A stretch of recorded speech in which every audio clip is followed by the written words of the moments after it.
All right, we're recording another episode of The Elder Nerds, episode 13, with Mike. Don't you have The music? the music key? Yeah, I add that in post.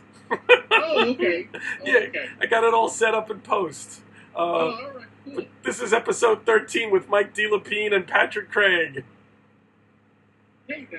Hey, and we've been away for a while, so Yes. now we're back, and still don't know how to work Skype. But other than that, That's why we're elder. yes. But other than that, let's get started. And the big news of the last couple of weeks has been Secret Empire by Marvel, which has received a lot of backlash over the storyline. And I just recently read it. And Patrick, you're the big Captain America fan, and you and Mike have your theories on which way this storyline's going to go. So I'm going to let you start to get the ball rolling. All right. For those, just listening, Cap and Falcon are my guys. They're my two favorite superheroes of all time, so this is right up my alley. I thought the first issue, remember the Hail Hydra thing, it made all the news and everybody was going crazy? Yeah. I thought that was a lot of backlash, and then it sort of went away a little bit, but now it's up again. A lot of people saying it's a horrible storyline, and I think they're all wrong. I think this is a well-written storyline. It might not be the storyline they want to read. It's Yes. a well-written one, like the article you sent me, Gav. I can't remember who wrote that, but that was good. What, about Nick Spencer or... Yeah, didn't you send me the thing how he didn't... Maybe I sent it to you. He was just saying how this is a beautiful trash fire. Did that what he said?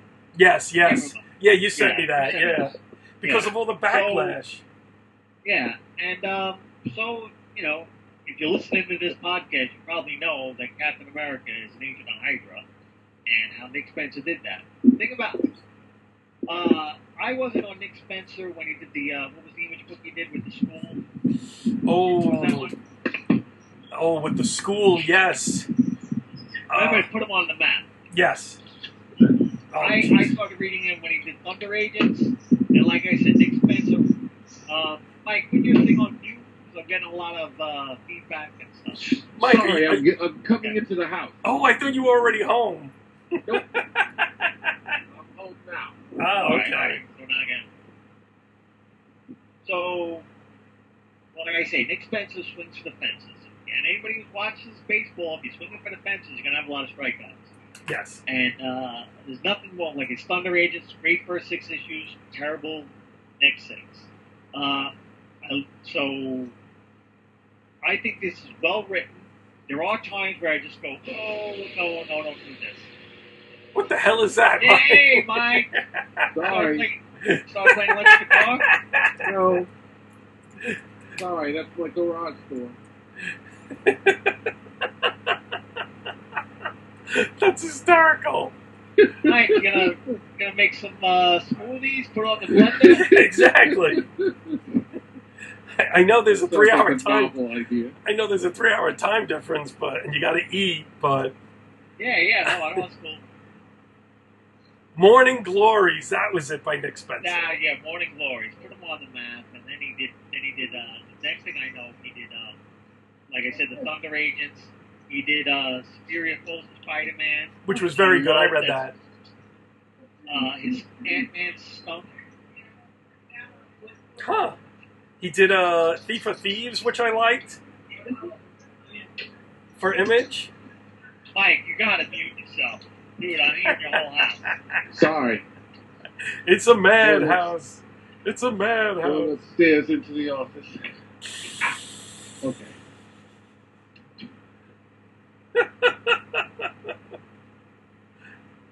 Mike?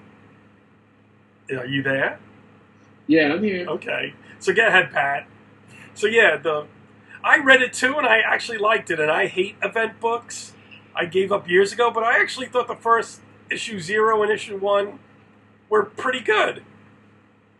Up to that run, he's been doing Sam Wilson Captain America, which is like the liberal side, and Steve, which is sort of conservative, which is heading towards the conservative side, fascism, and Falcon is heading toward anarchism, but I tell you, he knows his Captain America history. I don't know if either two of you are big Captain America guys, but he's using a lot of Captain America history, which I appreciate. That's how he kept me going. I remember after the first issue, he said, no, calm down, relax, it's not what you think, we'll explain it. And then when the Cosmic Cube came into it, I'm like, okay, I can deal with this. But then as it's gotten deeper and deeper and deeper, now we're in, big time trouble territory. This is when he said, this timeline is the timeline. He said there's two timelines that both existing simultaneously. So Captain America was an Agent Hydra from the beginning. And I don't know how he gets out of that.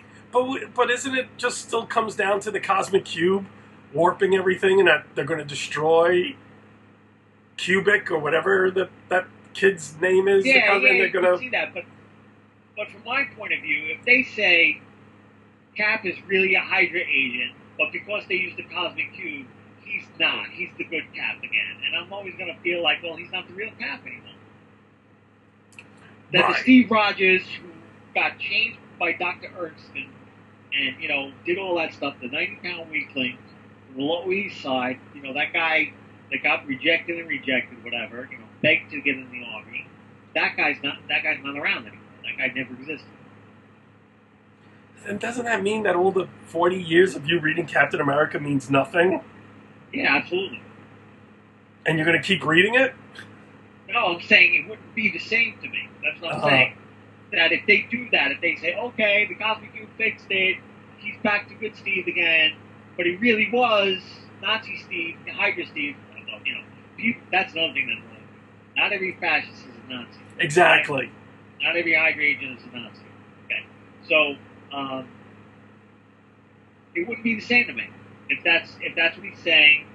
Because in one of the issues, he basically said, Red Skull says he goes to kill the Red Skull, and the Red Skull, spoilers, is begging for his life, saying, no, you don't understand. This is not really you. You're not really a Hydra agent. Blah blah blah. He's the cube.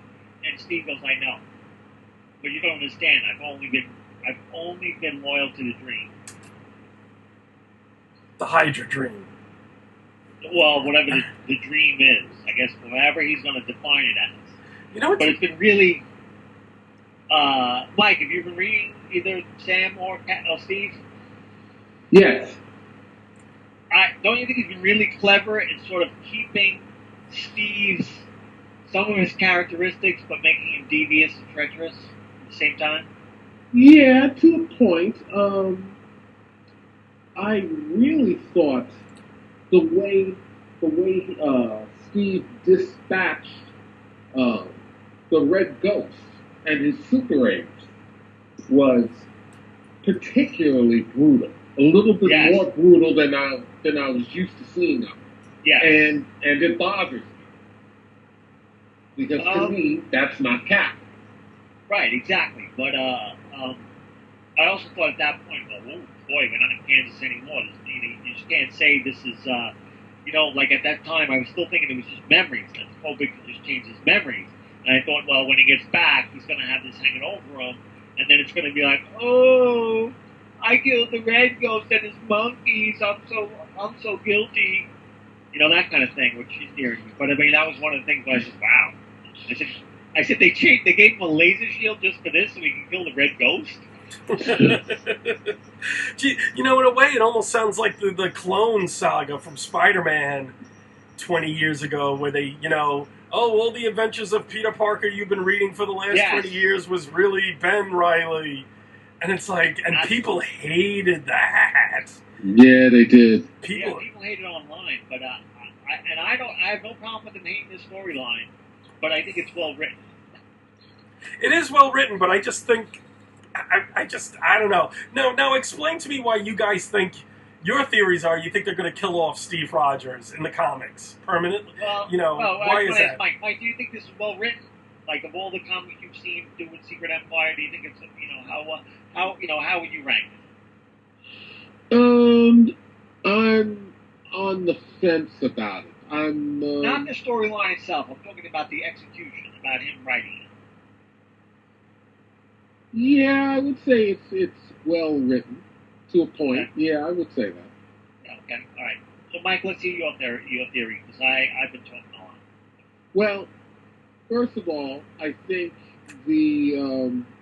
looking at Marvel's reasoning to it and breaking it down to its lowest common denominator, it's pure and simple shock value just for the sake of sales, which I think is disgusting in the sense that they are trampling on all of the sensibilities that make Captain America,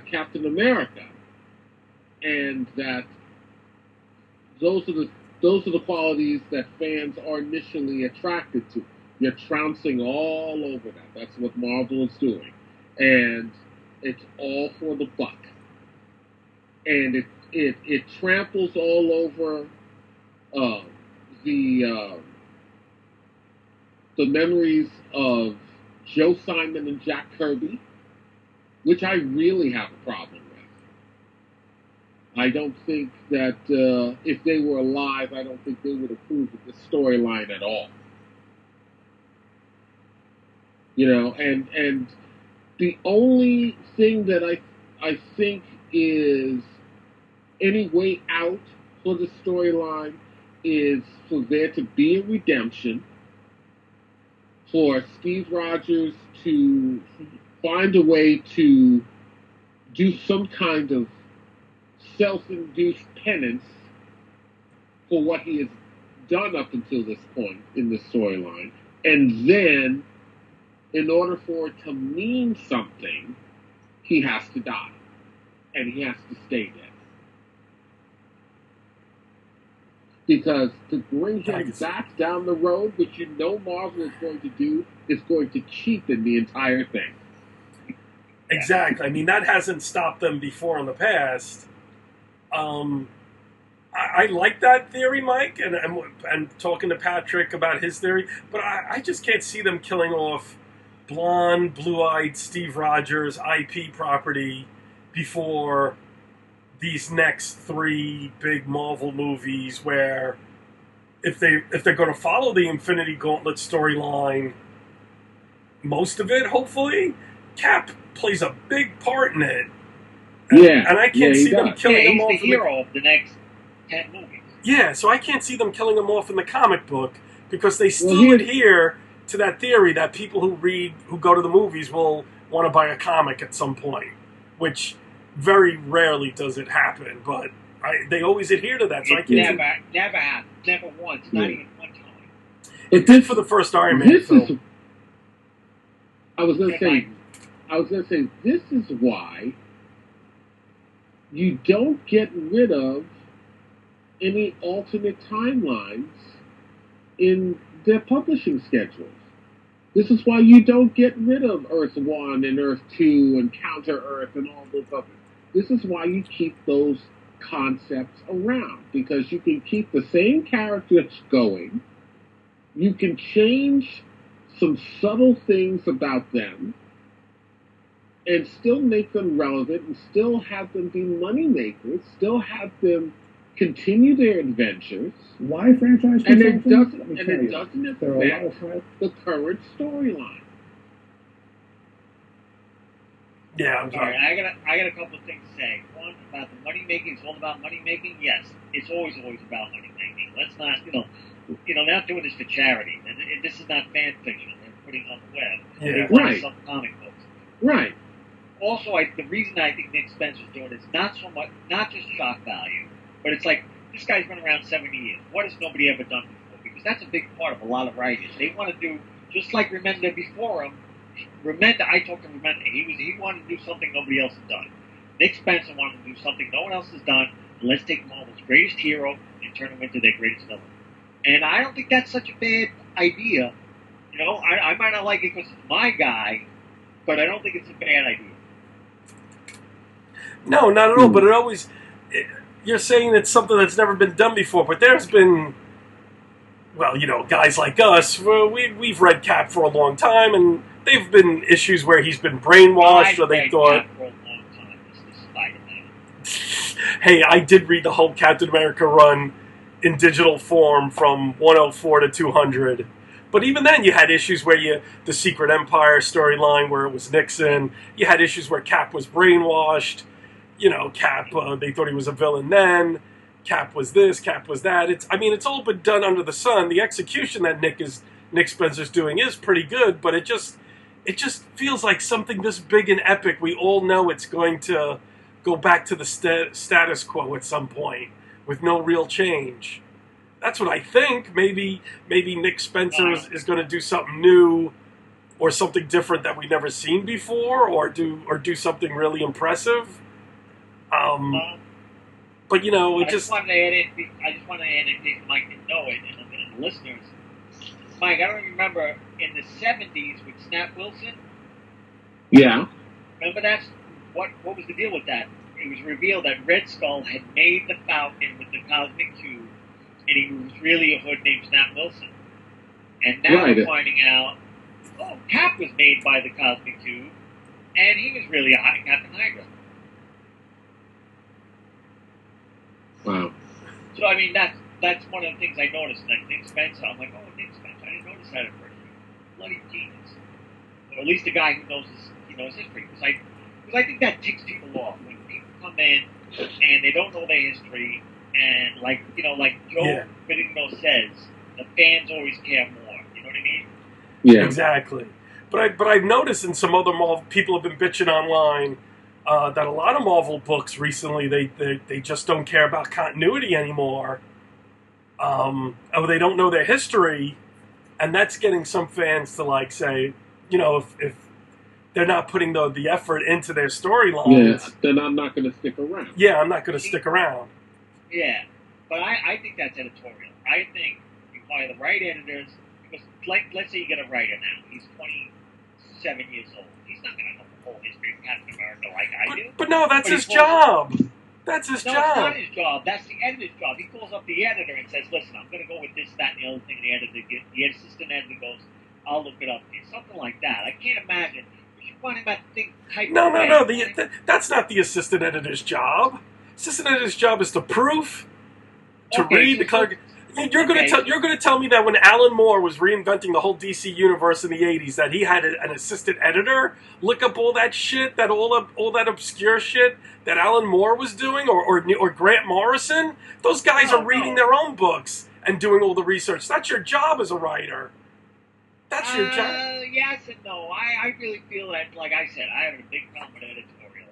Continuity is editorial's job. Yes. It's their job to say, wait a second, Nick Spencer, you messed up a little bit on here, or this didn't happen, or this got retconned, or something like that. But I don't even think they're doing that now. I think editors and assistant editors are so overwhelmed with the volume of books they have to edit that I'm sure things are just going through the office, going right to the printer with a quick glance at a book. Midtown, Marvel put out 72 books this week, but I'm wondering did they count individual, like Midtown, did they count individual variant coverage too?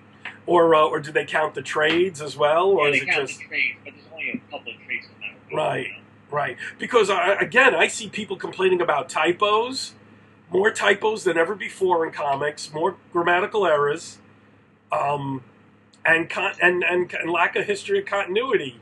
I mean, that just seems, I really think the research part has to go to the writer. And yes, I think an editor does have to look out for maybe continuity, but I think it's more for what's going on the monthly basis, more than remembering what happened in Cap 127.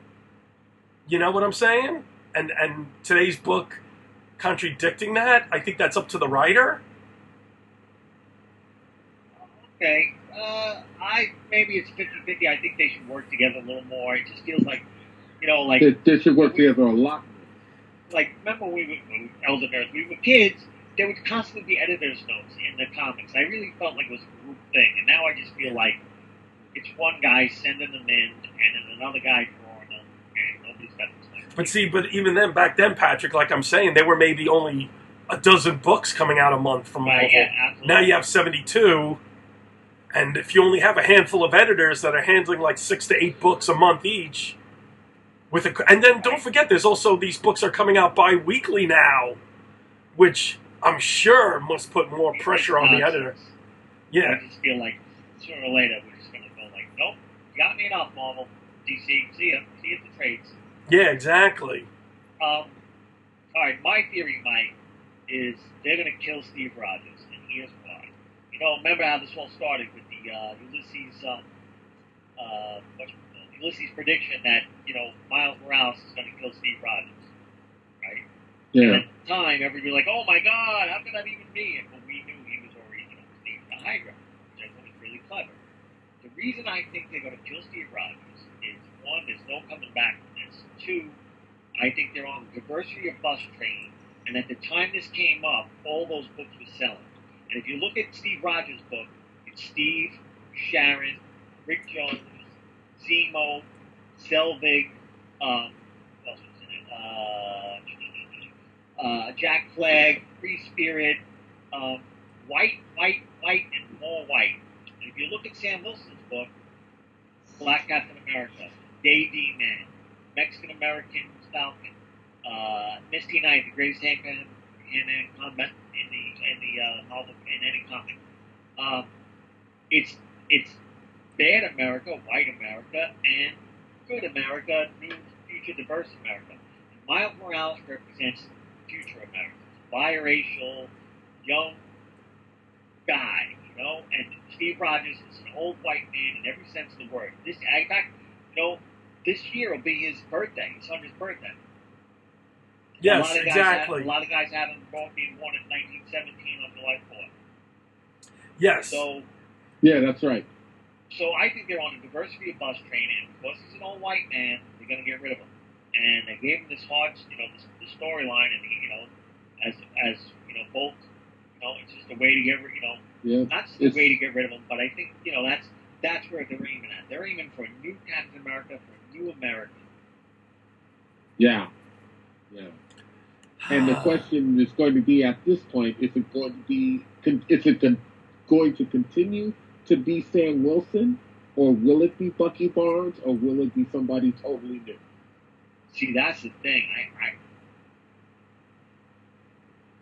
that too. I just can't see Sam going back to it.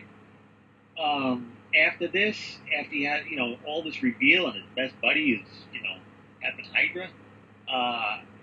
But they already have a Falcon. They already have a new Falcon, but they have multiple. But they all have multiple people of anybody. They have 2 Hawkeyes, whatever. Yeah, I think that's turning off a lot of people too. When you have two of everything, you can't buy everything. Well, maybe. You know, like I don't think the people that are buying it, nobody's buying Occupied Avengers, or Hawkeye. You know what I mean? Exactly. Fans well, that's what I mean. When you see like 6 Avengers books on the shelf, and you collect Avengers, you're either going to collect all the Avengers and drop other books, or you're going to collect only your favorite Avenger book and not collect the other 5 or 4, and then collect your other comics like Spider-Man, Hulk, etc. So that's why I think that having 2 of everything, 4 of everything, really doesn't work anymore. It worked for years, the post-crisis universe for DC. Remember, we had Jay,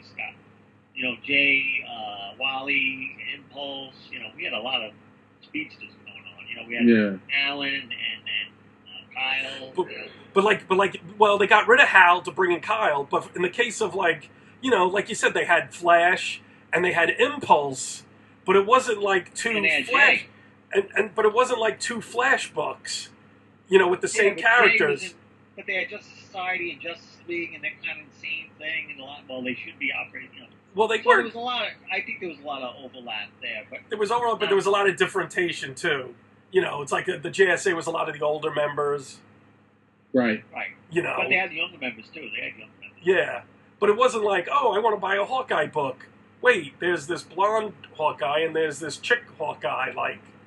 Well, Hawkeye doesn't have his own book. He has a team book called Occupied Avengers. He's in that. Right, but at one point there were the 2 books out there, weren't there? Yeah, the David Asia book. The David Asia book. Yeah, there was only one book, yeah. All right, but there were 2 Hawkeyes in there. In the same book, yeah. I think And that's and the chick Hawkeye came from Young Avengers. Yes. When Hawkeye was dead. okay. Okay, but you know what I'm.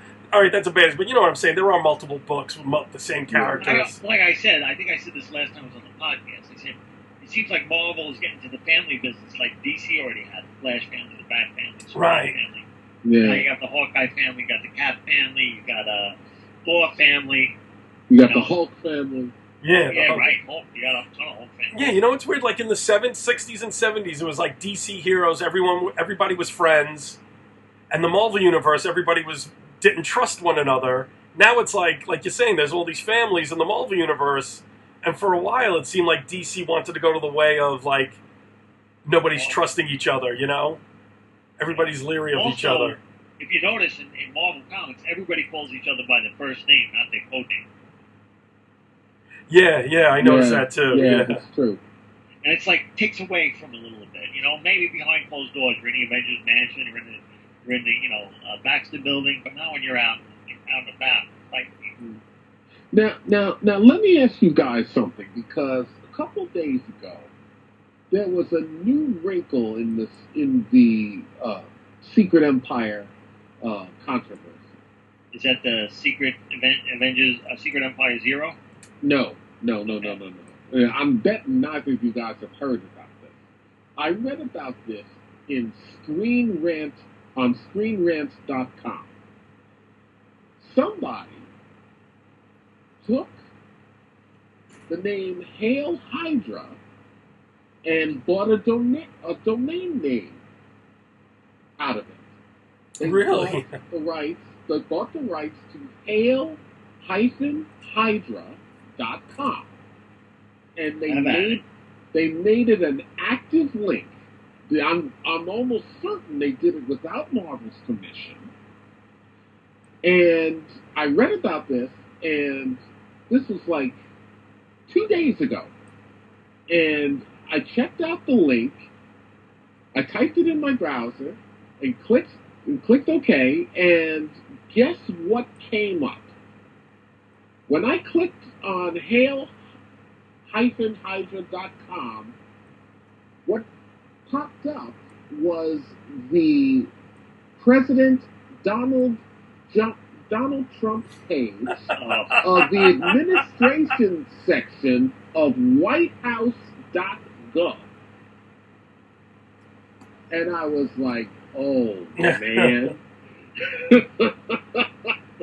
That is pretty funny. That Jesus. was funny.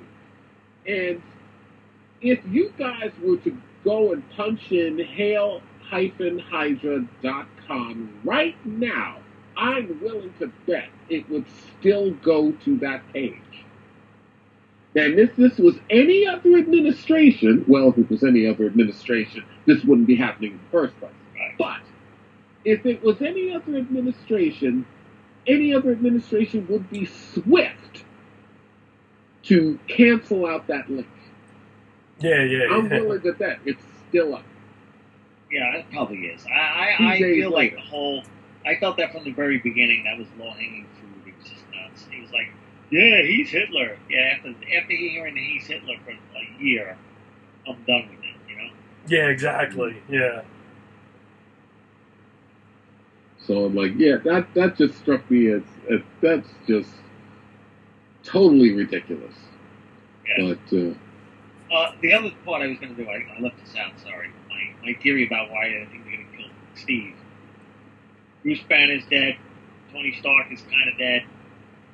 Thor is unworthy. You know, like they're getting rid of the old guard and bringing in the new guard. And I honestly believe that they're just the new America. And that every time somebody writes an article that comics has a problem with diversity, and Marvel has a problem with diversity, they listen. Even though those 20, we can talk about those 20 books from Marvel that's selling under 20,000. Yes, exactly. So I think diversity is not working. I don't know. Well, I don't know if it's working or not, but it sure ain't selling. Yes, exactly. I mean, it gets a little article in the paper on the news. There's a slight bump for a bit, like with Miles Morales. and then the sales after a year or two drop, and you're like, well, what happened to all these people that wanted to collect these books because of diversity? Where'd they go? You know? Yeah, like I was stunned that Miss Marvel is under 20. She was holding there at $30K every month, which isn't great, but that's a seller, My guy Cap doesn't sell, too much more of that usually. Yeah, but even like that reminds me. That actually reminds me. I heard something this week about how the button at DC, that crossover between Batman and the Flash, is outselling Secret Empire. Yeah, it is. No, I think maybe it is, but I mean, the headline I saw the other day was Secret Empire and something else. There's 2 Marvel books from the morning too, and then but everybody's loving the button. I haven't started reading it yet. Yeah, the button is awesome. Yeah. I know. I get it. I'm having a tough time with the Watchmen things. Them linking the Watchmen universe with the rest of the DC universe, that's a stroke of genius, man. I am loving that series. Okay. A whole lot more than I am loving Secret Empire. Yeah, the button, it's that good? Yeah. Yeah, everybody's it is. Loving it, Gavin. Yeah, it is. Well, it's a bad event. It's always going to sell. And then they won't let go of Jonathan Thomas Wayne. Wayne, yeah. Which I think is enough already. This guy died 3 times.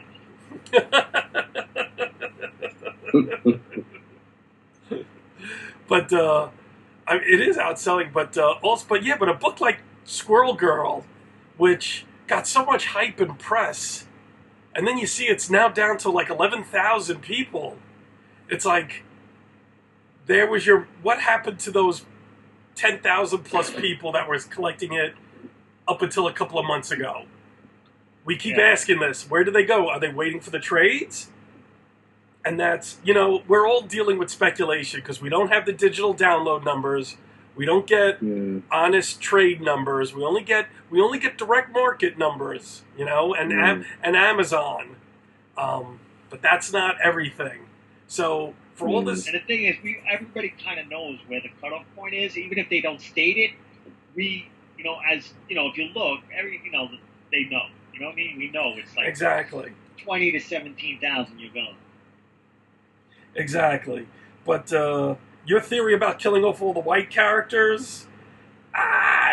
Well, they did bring Tony Stark back though as a. He's not back. He's not. It's not him in the flesh. No, he's an AI though, which still kind of bringing him back, and they're still showing his holographic image. Okay. But I don't know. He's not the Star Iron Man. No, he's not. You even have Doctor Doom now as Iron Man. Which I don't know. You could. I don't know. Maybe. I currently feel that Axel Alonso, and if you look at like Mark Waid, Dan Slott, Brian Michael Bendis, for the past few years, they've just been like diversity. Oh yeah, they Santa, have. I've talking to Santa, whatever her name is, the editor. She's very nice, but she's very diversity or bust, because New York City is all of America, so and they, when the Mary Sue writes an article, they listen. Yeah, and I don't know how many times I've been listening. I don't know how many times when I was reading about the movies, the other people, the non-comic book, the normies, talking about, all we've seen is from Marvel is male heroes, one after another. Don't they know that women go see these movies too? Or, diversity problem, that like that. I'm like, you know nothing about the comics. Shut up. Mm-hmm. Yeah. I don't know if Marvel editorial listens to people on blogs. You really can't dictate your business. Oh, I think Mary based on that. They get invited to every cocktail after show party. Those people are in there. Yeah, but the show parties aren't run by Marvel or DC. They're run by. No, but I'm saying they're rubbing elbows with those people. I like I said, I guess you use social justice warriors kind of used more often. I think the people at Marvel were social justice warriors, and they went out and hired even more social justice warriors, more warrior than they were. Like if you see all the names, like I don't even recognize some of the names. Yeah. It's like, those people are like, yep, we need black lesbian midgets with speech impediments as Captain America. Right, yeah, I know. But they're also worried about diversity, but they're like, no one's talking about sales. Like, That's the thing. Remember a year or two or so ago, it came out saying 40% of the people who collect comics are now women. 49% are now women. 49% of women of the attendees at Comic-Cons are women. Okay, then why are all these low-selling women books being canceled? What are these women buying? Are they just buying anime and manga? Is that it?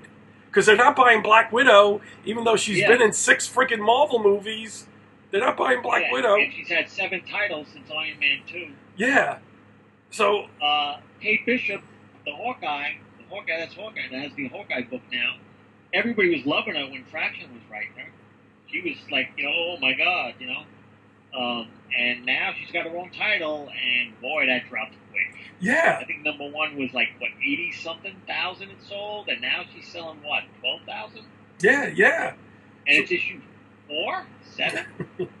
I know. I mean, we can't go by first issues. Everybody and their mother buys first issues. Right, exactly. And I think there was probably variant covers. Yes, exactly. So still, that's a hell of a nosedive. That is. What? I mean, are they not buying it because it's not Matt Fraction writing it? I mean, that's a flimsy excuse. It just... So who's doing that? Where are all these diversified customers? Where are they? Are they only waiting for the trade? We could keep asking these questions forever. Yeah. Yep.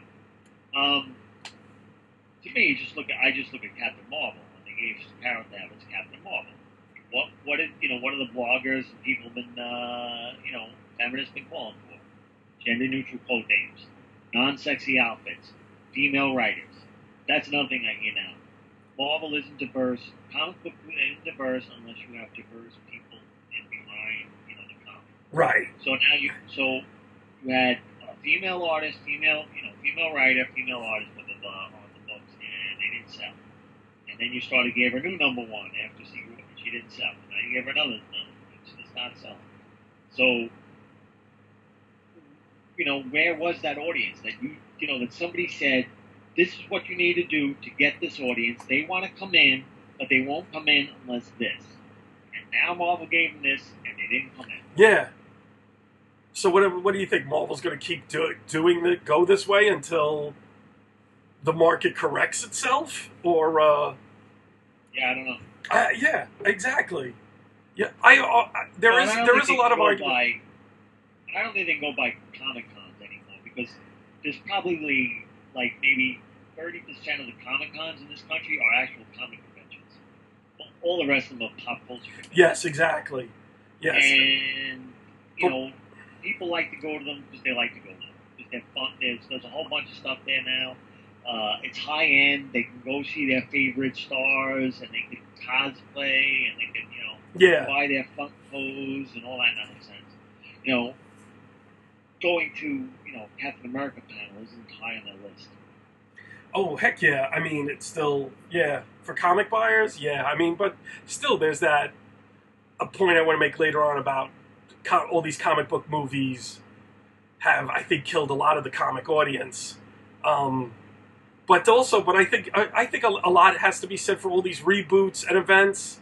And when you're collecting a Captain Marvel title and you want to get some women readers, if you keep rebooting the book every 12 to 15 months, you are going to piss off a lot of people. But again, my question is, if I'm a regular buyer of Captain Marvel and I see it goes 15 issues and then there's this event, okay, I'm not going to buy the event, even though she may be the lead in Civil War. Maybe I will.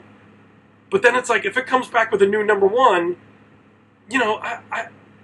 Wouldn't you like turn to the guy who's running the comic store or whatever and saying, why is there a new number 1? And instead of saying, why is there a new number one? I'm going to drop the title. You know, it's... So, I mean, there is something with event fatigue, but I can't see it being the one of the sole reasons why a book like Captain Marvel, which used to sell 50,000+ copies, is now down to, like, under 17. You know, it just... it makes no sense.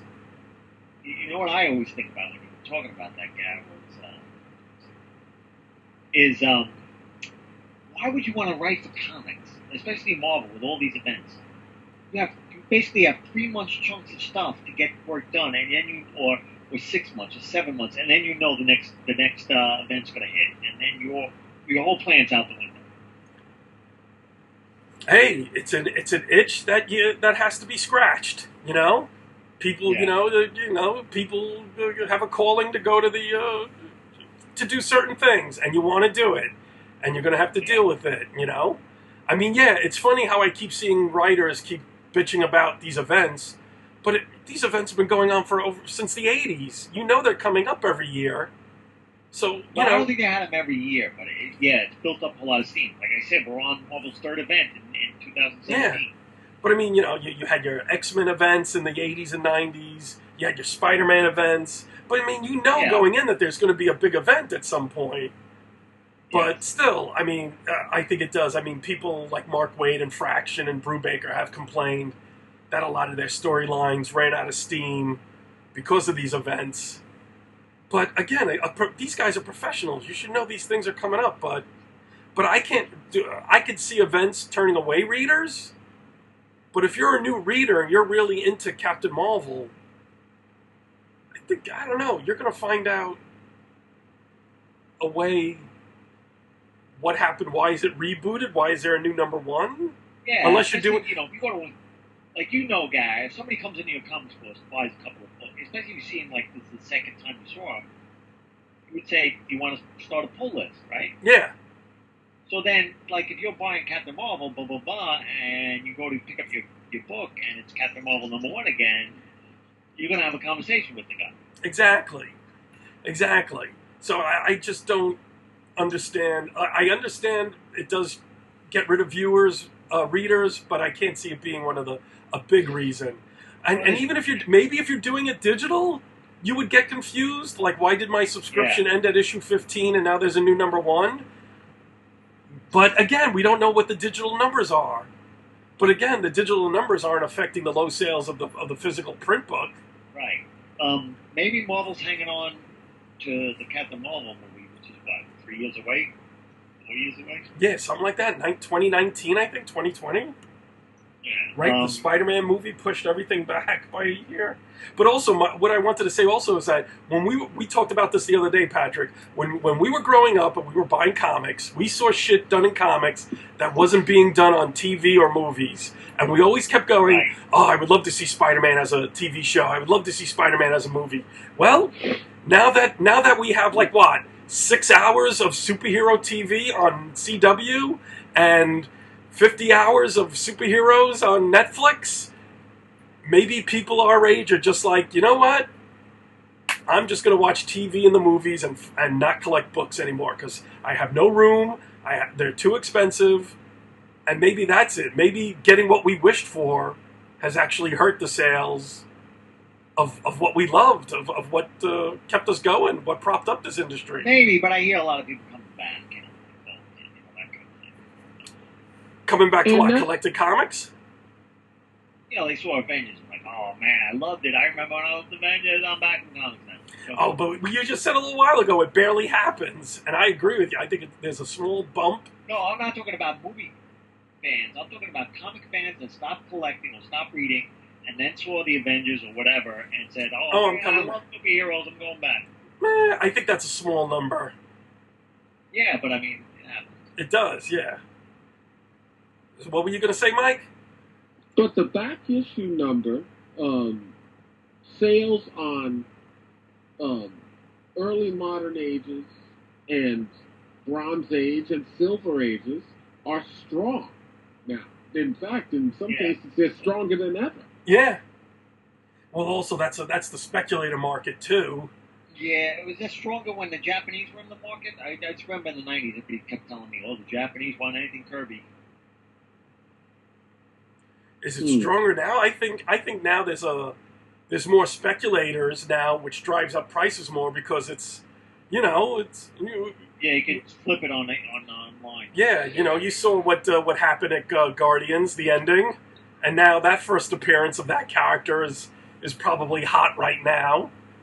Which character are we talking about? Mike, you didn't see it, so we're not going to. I don't care. I don't care about that. Tell me. Remember Nikki, the chick with the fire hair? Yeah. Oh, she's gonna be that now. She's gonna be used in Guardians 3. No, Charlie 27. Charlie 27 was the big reveal at the end of Guardians. I like him. I always liked him. No, he's in it. He's in it, but that's not the big reveal. But Mike, we're not gonna tell you, Mike. So give it up. Yeah, you go see the movie. We want to hear your opinion. Okay. I know you got a real job. And and you have a life and you have a wife, but you got to spend 3 hours to go to a freaking movie. And it's very good. You know what it was? It's very good. Mike, it was a fun movie with a great soundtrack, and I'm sure your wife knows every song on that soundtrack. Probably, yeah. I'm sure. Yeah, I'm sure I do too. Yeah. Did you guys? Actually, that brings me to an article that I saw on the net. Where did you hear about this? Bruce Springsteen is pissed off that none of his music made the cut for Guardians 1 or 2. Wow, I would put Bruce Springsteen just post that. You know what I mean? Yeah, he actually did like a self-editorial that got posted to the net where he is complaining to Marvel that why didn't my music get into any of these movies? Do you think it would have fit, guy? Springsteen? I mean, the timing is right. I mean, Born to Run and all that was the mid-'70s. And this is his mom's music list. I could see the mom falling head over heels for Springsteen. Yeah. Was it because of... 76? What? No, wait. Fleetwood Mac Rumors was 76? Yeah. I want to say that's about right. Yeah, 76 in that era. I could... Fun the Road, maybe? I'm trying to think. Born to Run? Well, definitely Born to Run. That was the big song of his in the 70s. Yeah, but you want to put the big one in there. It's too obvious. Well, I mean, hey. Look at that soundtrack. Those were a lot of popular one-and-done hits, or ELO's Mr. Blue Sky and all that, It's like... Mm-hmm. But I could see the mother... Because what? The kid was born in 80... So definitely the mother would have been, a teenager in the 70s. In the 70s. Darkest on the Edge of Town was 78? 79? I don't know that. I'm not a Springsteen fan. Yeah, so. Okay. So, I mean, he had at least 3 albums in the 70s. Oh, wait, 4. Yeah, right? I thought 72, 74 was his debut album, I think. So, yeah, the mother... Postcards from Arizona Park. Bruce Springsteen and the E Street Shuffle, and then Born to Run, and then he had 4 albums out. Wow. But I wonder if it was they figured he would be too expensive to get the rights to use in the movie? I don't know. According to him, they didn't even try. Yeah. Yeah, but I mean, think about that. You got what, like 12 spots on the soundtrack, and there's a gazillion songs. Yeah, exactly.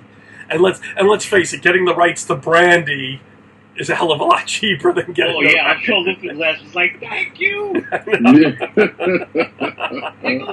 goes another 48 cents in commissions and rent, whatever they call it. I know, right? So, but Mike, go see it with Donna. And you guys, it's better than the first one. You'll like it. I heard that. It's really fun. It's just a fun movie. It's like I just sat there and going like, sometimes you just want a fun movie. You know what I mean? Yeah. But I want to know about this book burning stuff. I didn't hear anything about that. Yeah, man. People in protest over last weekend, which was Free Comic Book Day weekend, were taking their Free Comic Book Day copies of Secret Empire and burning them. Now, was it like just like one group, or there was a bunch of people across the country doing that? A bunch of people across the country.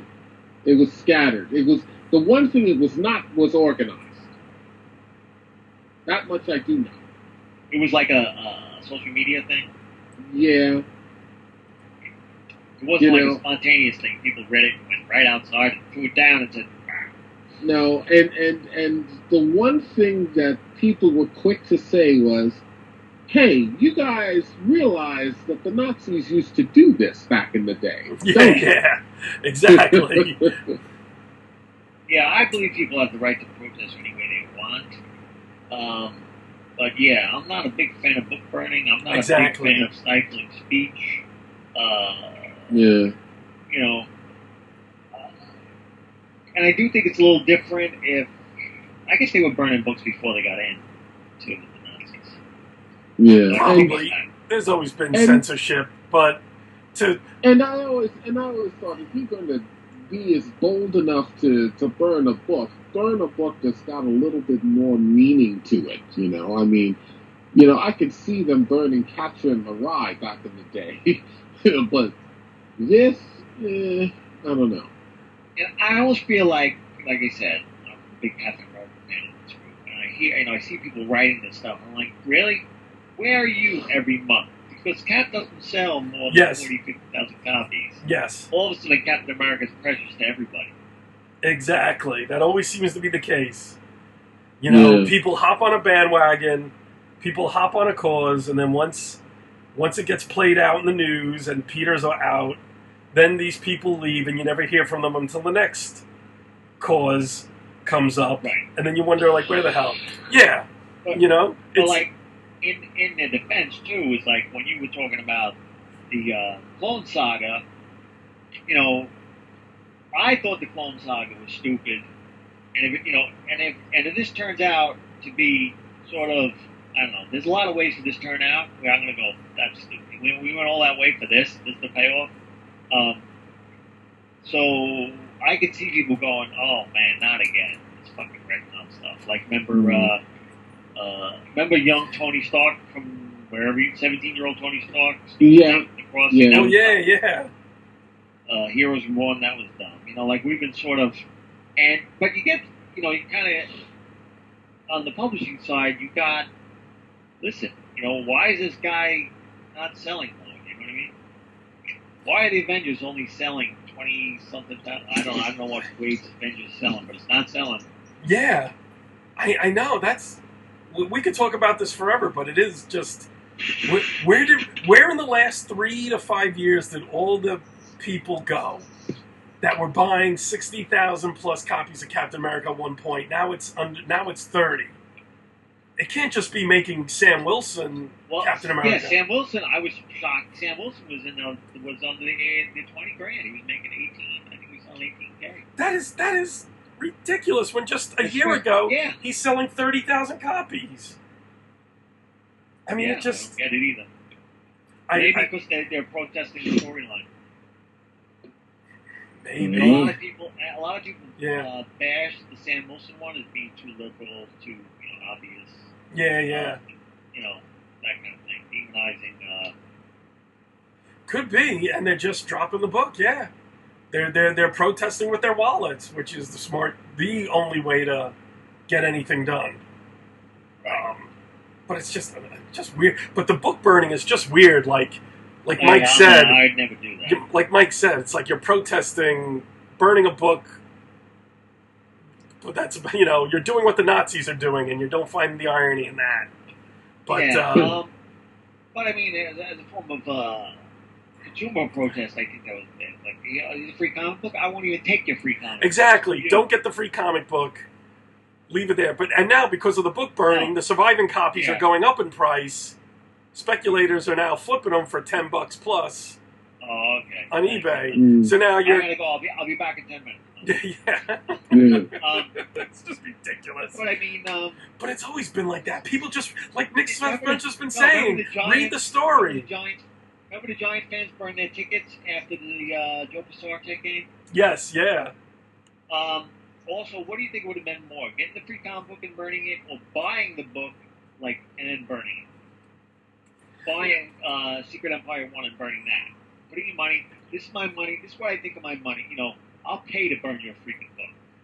I don't know what's more of a protest. It's a greater level of stupidity to burn a book that you paid for. Exactly. Yeah, but if you're gonna protest, you know, you really want to strike home that this. I really feel strongly about this. I'm willing to stuff $4 to do it. No, but the thing is that the Marvel has already made their money from the retailer. Yeah, I understand. So if you're hurting you're helping the retailer by buying the book, but burning it, in a way, everybody wins. The book burning doesn't do anything. If you really want to hurt a retailer, if you want to hurt Marvel, you don't buy the book at all. You don't pre-order it. You don't do anything. When you buy it and burn it, everybody gets paid.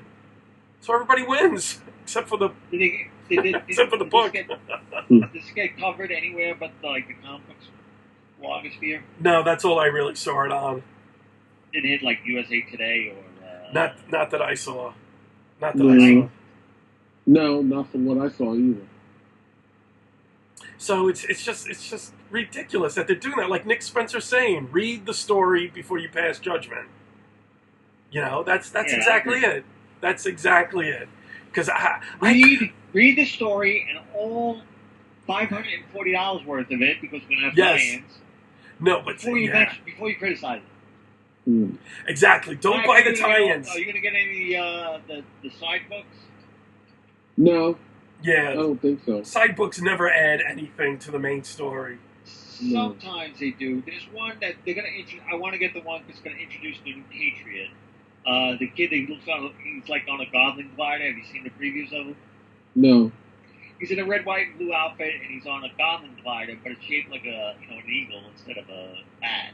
Lord have mercy. Yeah, and he's a black kid from the Sam Wilson book. There was a minor guy in the Sam Wilson book. But they already have a black patriot. Like, you know, you're giving up one black patriot for another black patriot? Yeah, exactly. And I think this really confuses new readers, and which is why. Well, I don't know. The young Avengers black patriot's been in limbo for a while. Okay. All right.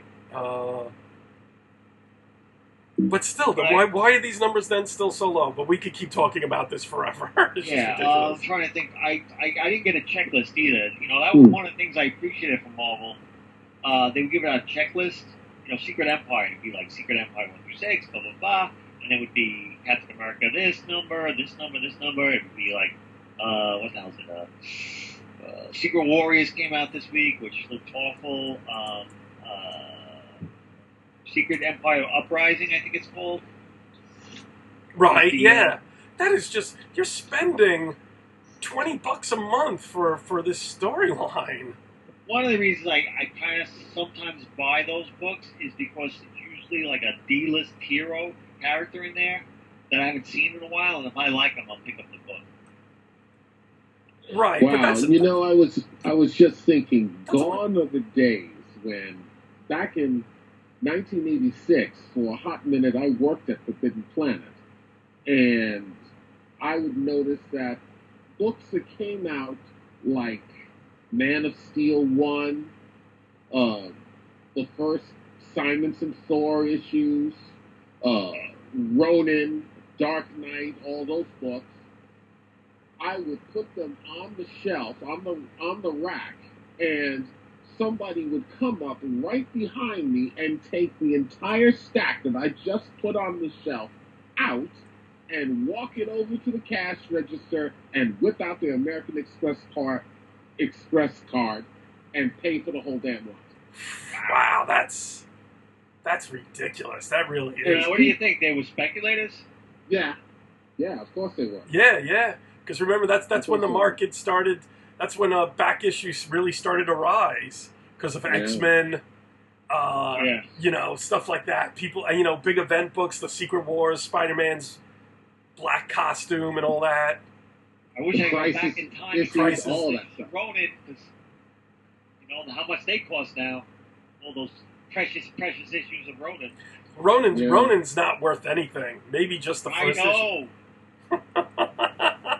But that's the way it is. That's the way it is. Actually, somebody... I did like that. I did like that miniseries and the art. Oh, really, yeah. It was really good. Art, yeah. You know, that's a theory. Really Somebody thinks they're going to, online, as a fan theory, even though I hate fan theories, they're like this whole Watchmen, Dr. Manhattan universes.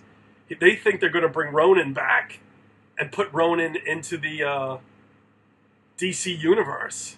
Ronin wasn't part of it. Ronin doesn't deserve to be part of the continuity. It's nothing absolutely not. special about Ronin. Neither does Watchmen, but they're doing it. Neither does Watchmen, but they're doing it. But think about it. Now you could bring out a new book, a new character, a cybernetic ninja. And, you know... Is he going to take Katana's sword? Yeah, exactly. So No, don't tell me that. You know, but that's what it is. Now you have a whole new character, and people love ninjas. People love, robots and cyborgs for whatever reason. This is like, why not keep digging? Look at that plot. Keep bringing back what Frank Miller did 30 years ago for new ideas, because DC can't do anything else. You know, Jesus Christ, all the DC movies are still based on Frank Miller. Ideas, you know, and that was. I mean, I think What do you think? You know what they did with Superman, bringing in Lois, and with his son. That's new. Even the new Superman, the Chinese Superman that we were talking about the other day, Gar. Yeah. They have a Chinese Flash now, by the way. Yeah, but I mean, of course. Grant Morrison. I told Gary, the Grade 10. They were a Chinese super team, and they had all these. Yeah. I remember that. Remember those?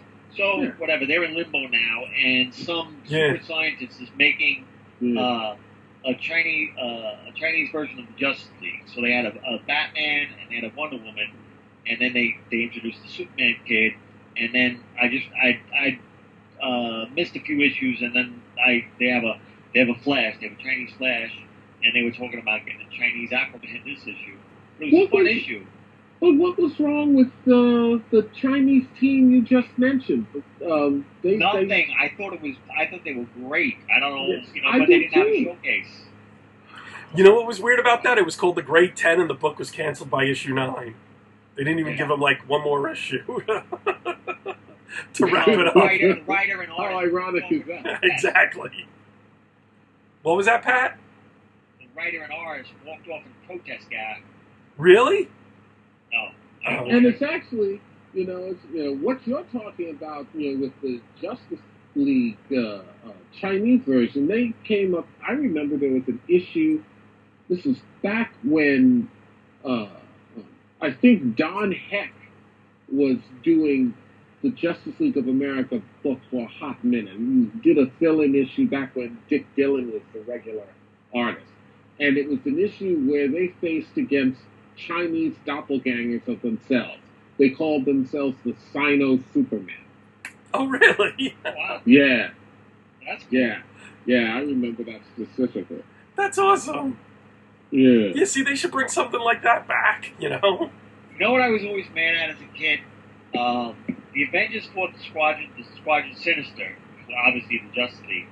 But then they did an issue, I can't remember what issue, but they did like a fake Avengers, but they were just complete losers. Like, they didn't even respect it. You know what I mean? That's how bad the feud was. You're not talking about the Great Lakes Avengers. No, I'm talking about in DC, the Justice League fought these guys, and they really didn't have. I think it was like some baddie made them think they were like Captain America and the rest of them, and they sucked, and Justice League, they kicked their ass into them. Oh, gee, I don't remember that. I remember there was a patriotic themed villain group that appeared in Batman and the Outsiders. Yes, the Force of July. That was awesome. Also in what was the one with Uncle Sam? Freedom Fighters. Yeah, they had a Captain America analogy.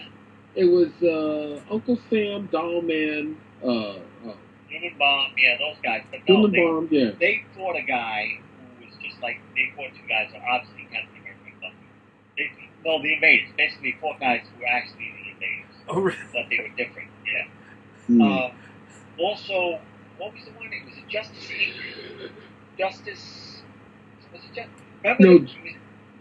It was the comic from the 80s that was like, it was bigger than the regular comic, and they had Challenger and Demon and some guy who grew and some chick. You remember that? I think like 7 issues. Oh shoot! No, I don't. What the heck? You're not talking about the 7 Soldiers of Victory, are you? No, it was independent comic, and it started with Justice. Oh, Justice Machine. The Justice Machine, that's right. Yeah. Mike Kostovich. And, yes, that was a good book. Yeah, that was a good book. That was a good book. And Elementals, I loved Elementals by Bill Willingham. I thought they were awesome. Yeah, that was. I got the issue where the Justice Machine teamed up with the Thunder Agent. Yes. Yep. Yeah.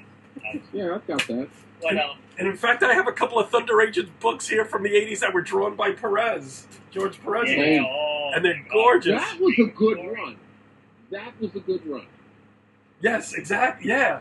But Carbonero Carbonero came out, once every 28 months or something like that? and Carbonero just...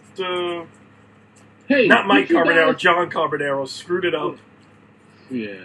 Did you guys hear that George Perez is recuperating from a heart attack? Yes. Yes. Yeah. Yeah. He was at a con, he wasn't feeling well, and yeah, it was like just under a couple of weeks ago. Yep. Yeah. Yeah, man. He's good for him, man. Just what do you figure? Bouncing back.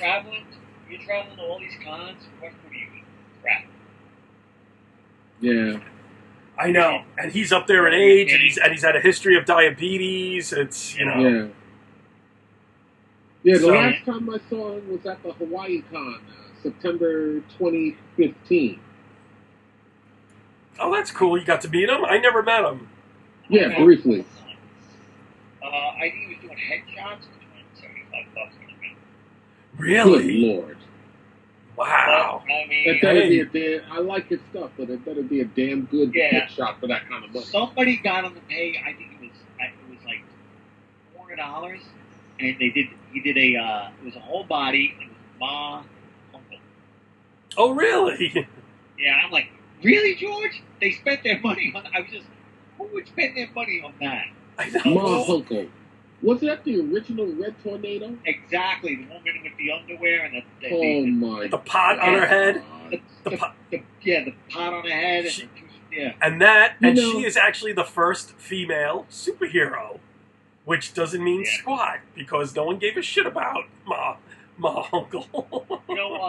Robinson and Johns brought her into their JSA book. Really? Mm. She was kind of a mentor to a lot of people, and she looked after the younger ones, like Star Spangled Kid and what's his name? I'm still waiting for the wedding issue between Ma Uncle and Irving Forbush. Yeah, oh, God, Jeff Johns. We should all write fan fiction of that. Put it up on, one of those fan fiction websites. Just like we'll just write about 6 months. We'll all write 6 months worth of it. Just flood the whole thing. Yeah. That's funny. Oh, by the way, I looked up after we saw Guardians. I looked up Nebula and Gamora, and I was like, and it was just like, oh, I ship this so hard now. Like, oh God, you couldn't just write fanfics of them being sisters. You gotta throw them in bed to each other. Of course. I was like, this is ridiculous. And after my 10th I'm not going to read any more of them. Exactly. After you keep reading it and reading it. In fact, you know what I would like to see? You know how the story of Captain America should end in the Marvel Cinematic Universe? Let the shield go into the hands of the Guardians of the Galaxy. Oh, like they had in the comic in the 70s. Yeah. Yeah, that guy was like over 1,000 years in the future. Yeah. By the way, They did the same thing with Cable. They did the same thing with Cable, by the way. Captain Cable was fighting. This is, I don't know, the 90s, early 2000s, and Cable says to him, yeah, I like that shield better when it was mine. Really, Cable? Interesting. Yeah. Well, I suppose, I Well, guess... you figured Cable's a super soldier, and that was kind of the thing that was far and off. It didn't really work that well, but it was like super soldier of the past versus super soldier of the future. Right. Huh. But I always thought it was like, you know, Vance Astro and the Guardians found the shield because it's like there was like a nuclear holocaust or something, I guess. And the shield is indestructible, yeah. Yeah, that's what I always thought. That's how... But that's not a bad idea. I don't know. I still can't see them killing Steve Rogers on Kirby's 100th birthday. I'm sorry, I can't see that. In the comic or in the movies? In the comic, you would piss off so many Kirby fanatics. Harry, I'm going to run you over. I'm going to wait outside your house and run your ass over. Those Kirby fanatics who are still alive, or everyone basically is a Kirby fan, would go to Marvel with torches and pitchforks. You think they'd be more mad at that than they are with what's going on now? Yes, hell yes. Desecrating the great name of Kirby's greatest creation by killing them all. Yes. Well, it doesn't matter what they do. I'm still running your ass. I know.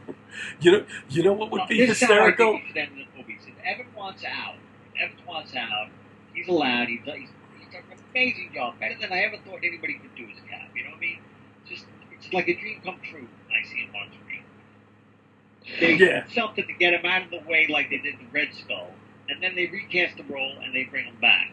Because I really like to see somebody else take, like John, what's his name, from The Office. I think he would be a very different but a very good Cap. John Krasinski? Yeah, he was up for the role. Really? Yeah. I can't remember. Yeah, he was up there. He was top 2, top 3. He was blonde and a white male. That's why he was up for the role. No, Krasinski's dark hair. He had dirty blonde hair. He had dirty blonde. The Office. Blonde. I don't care about the blonde hair. That kind of thing.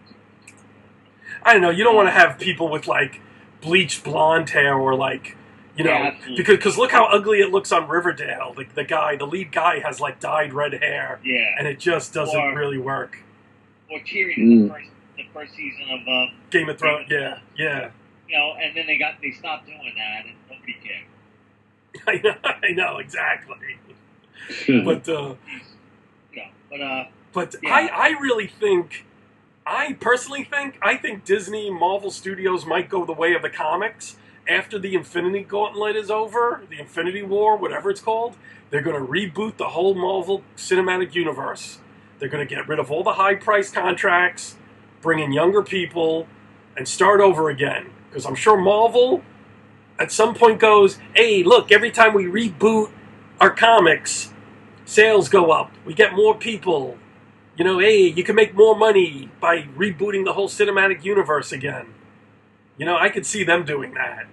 I think you got a point not there. Even my wildest dreams feel they could have done that. It comes down. They have movies already scheduled post that one. Yeah, but they're not cast. They're not cast yet. They're not written yet. They're just planned.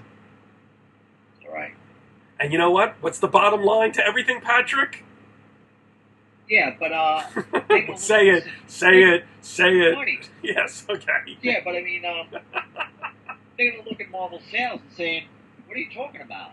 Your numbers haven't moved up at all." No, but I mean, you look at all their events every year, all their number ones.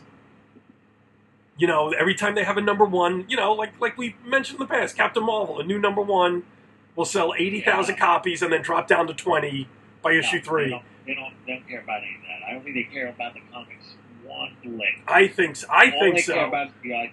Oh, they care about the IP, but think about it. Now you have all these characters you've watched for the last 20 years. You have new interpretations with new actors. Who wouldn't want to shell out $15 again? Let's see the new way. Let's see the new way how they're doing it. Look what everybody was saying about freaking Spider-Man. Oh, why are they going to reboot this thing again? And they kept going to see these reboots. No, they haven't seen it yet, by the way. No, but I mean, when they rebooted with the Amazing, those two crappy movies, yeah, people still went to go see them. They still made $700 million worldwide. Yeah, but they didn't make $1 billion like Toby did.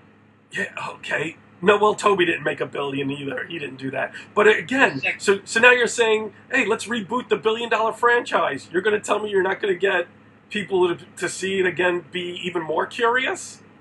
No, not at all. I think so. I think that's what they're going to do, just for money's sake.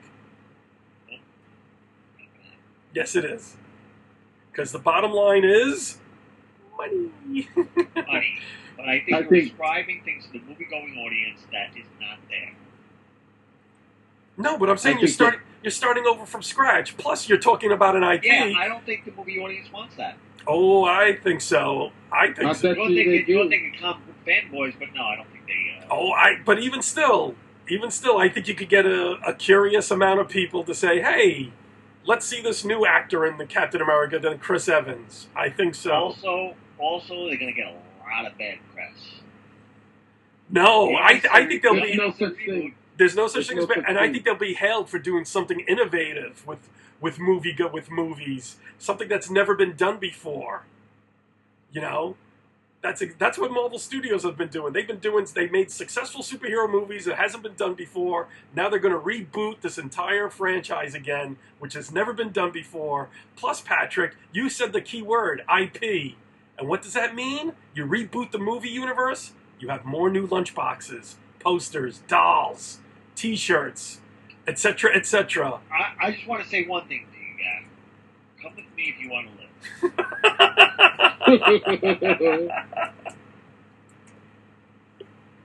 I was right in that. Now, Mike, when you hear "Come with me, I want to live," who do you think of when you first hear that? I think of Arnold. See? Bingo! Who said it first? Doesn't matter. It's the more iconic person who said it. You said Kyle Reese did not say it, and I No. I didn't say Kyle Reese didn't say it. I said Arnold's version was the most famous. I said more people remember Arnold's version. You said no. Arnold said that when he went and got it. Yes, because it's the more iconic version. I said they said that because Kyle Reese said this in the first movie. He said no, he didn't. No, I did not. I did not say that. I said that Arnold's version was more iconic, and that's what people remember. That's what people remember more is the Arnold version.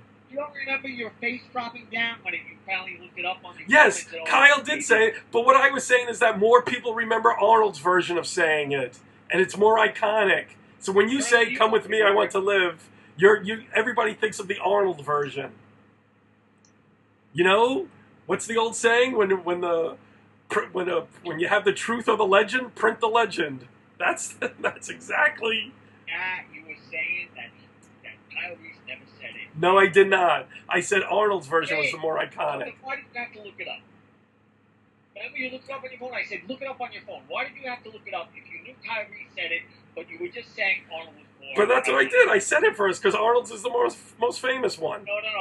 Just to answer this question, all you can say is this. So you can't say anything for like minutes. If you were saying Arnold is the most iconic, which is a subjective opinion, as opposed to what I said was Kyle Reese said it in the first movie, which was a definitive answer. Why did you look it up and say, "Oh, right, he said it"? Because I wanted to make sure Arnold said it. No, I give you that much, but I was saying that when you say "Come with me, I want to live," the first thing that pops in your head. Never question me again. No, because you've always been wrong, you black Irish bastard. You've always been wrong. I said you're not allowed to talk on your own podcast. Look, I don't care. You can say all you want. When I said it to Mike, the first thing he thought of was Arnold, which was what I was making the point in the car the other day. So answer me, why would you look it up? Because I wanted to see if Kyle said it in the first one, because I don't trust you. How's that? But if you're just saying it's more iconic with Arnold, why would you need to look it up if Kyle said it? No, I said Arnold's is more iconic. Oh, yeah, I know Kyle said it, but I mean, everyone remembers Arnold. Yeah. That's not what you were saying. You were saying Arnold was the only one to say that. That was an Arnold line, and Kyle never said it. No, I said it was Arnold's that was more people remember. That's the way it was going. Yeah, after you found out I was right. But still, Mike proved my point, what I was saying. So, yeah. So, what else? What else can we talk about? We've been an hour and 20 minutes. Should we? Oh, I came across something online. Okay. An article for the 15 most hated comic book movie characters ever. Ever. Wow. 15 most hated comic book characters ever. Alright, just you gotta give me a little hint here. Is it hated because they were so bad, or hated that they were so villainous and horrible? I think hated. It looks, just from glancing at it, looks like hated because it was so bad. Ghost Rider? He's on the list. Wait, Ghost Rider? What do you mean, the new Ghost Rider? Or the original? No, the one, Nick Cage. Oh, the movie. Yeah. Oh, the movie. I'm sorry. Okay. But you know what? Yeah, she's number 1 on the list. Yeah. Elektra? Yeah, She's Elektra on the and list. Daredevil. Elektra and Daredevil. They're both on the list.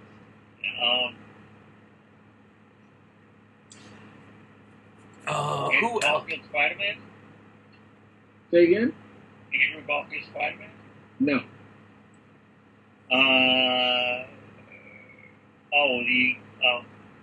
Son of Mask?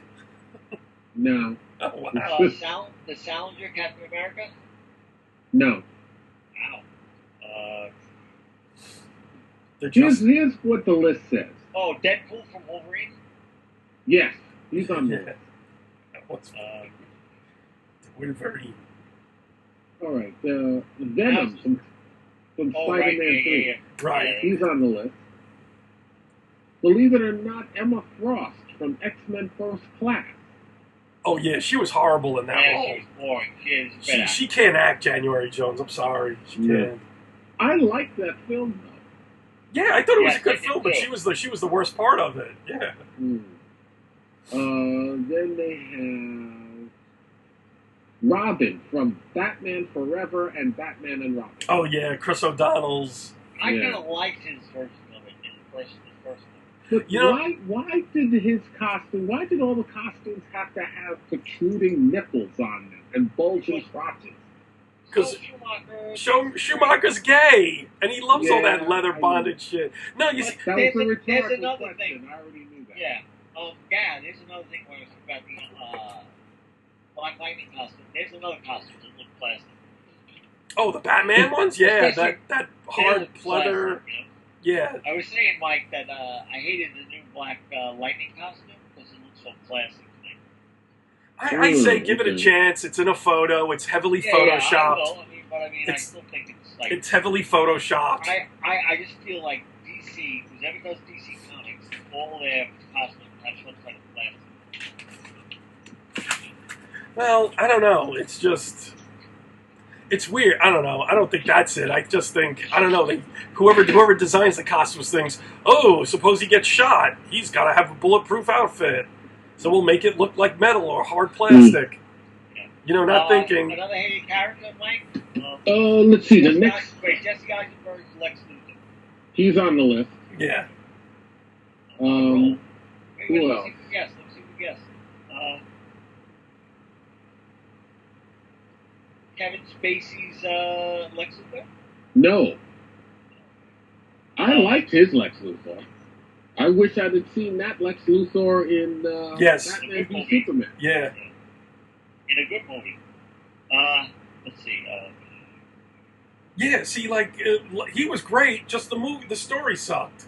Same thing with Chris O'Donnell. I thought he was a good Robin, except they kept giving him all those stupid 60s TV show phrases to say. What about Brandon Routh? Did you think he was good Superman? No.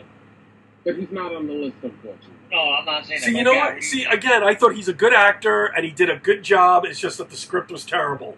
Someone who didn't understand Superman wrote that movie. I would love to have seen him given another chance with a really good script. Just on a side note, as far as the last two Batman movies before the Christopher Nolan reboots. When George Clooney took over the role of Bruce Wayne in Batman, I didn't think he was bad at all. I think, if anything, he was trying to make the best out of the bad situation that the script was. Yes, yeah. I can believe that. He's a good actor, yes. And I think and I think he was... When he did all those puns that were very... what's the 60s Batman? You can see on his face. Yeah, exactly. But you know what was interesting about it? At the time that he was filming Batman and Robin, he was in talks to do the Green Hornet, where he was going to play Britt Reed and the Green Hornet, and they were considering Jet Li to play Kato. See, that would have been good. That would have been very good. Yeah, that would have been terrific. Yeah, I think Green Hornet would work really well as an FX show or a Netflix show or one of those things. Yeah, where they could serialize his, how they take on crime. Yeah. Let me see what else is. The only thing is Red that Sonja? Is Red Sonja on there? No. Nope. The only thing with the Green Hornet TV show is that you can't. Nowadays, it's like, who the fuck is Rich from a newspaper empire? Yeah, you gotta make it something else. They could make him like some head of Fox News, millionaire, like Roger Ailes. Yeah, they could make him like a Roger Ailes, media mogul. Yeah. Who else? What are the terrible superhero movies? 15 hated. Yeah. Superhero characters from the movies. Yeah. Is it superhero characters or Venom? Heroes or villains? Heroes or villains. So we said Venom. Venom had to be Catwoman, Elektra, Daredevil. Which actually, I didn't think the Ben Affleck Daredevil was that bad. I thought there were a couple of bad scenes. But I thought the costume looked great. I thought. I thought Colin Farrell was horrible. See, I like the way he chewed up the scenery in that. I thought it was. Yeah, I fun. did too. The only thing was like the director just couldn't shoot action. Yeah, exactly. That was it. Yeah, but I thought other than that, it wasn't that bad.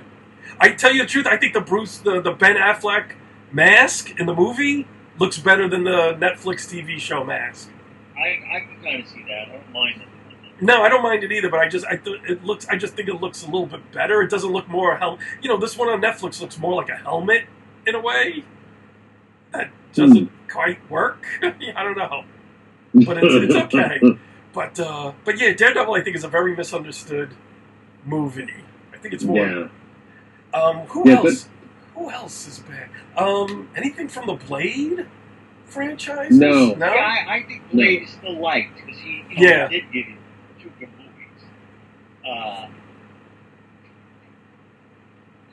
movies. Not the second Crow guy. What's his name? The kid from Terminator. Edward Furlong. No. The Justice League TV show with David Ogden Stiers as Martian Manhunter. Oh my god. Was there a Punisher on that? That was a piece of shit. On that list? No. Not even Dolph Lundgren's Punisher? Really? No. Wow. Well, Hasselhoff Nick Fury better not be on there. No, he's not. Because I kind of like that Nick Fury TV movie. I did too. Talk about chewing up the scenery. Jesus Christ. Yeah, you read a Nick Fury comic, that's all he's doing in the 70s. Yeah. Chewing his cigar and chewing up scenery. Talking about the huff. Yeah, well, I'm sure he was acting the way I'm sure he saw a few Nick Fury comics and decided to act that way. Because let's face it, you open up a Nick Fury comic, 99 times out of 100 he's yelling at someone.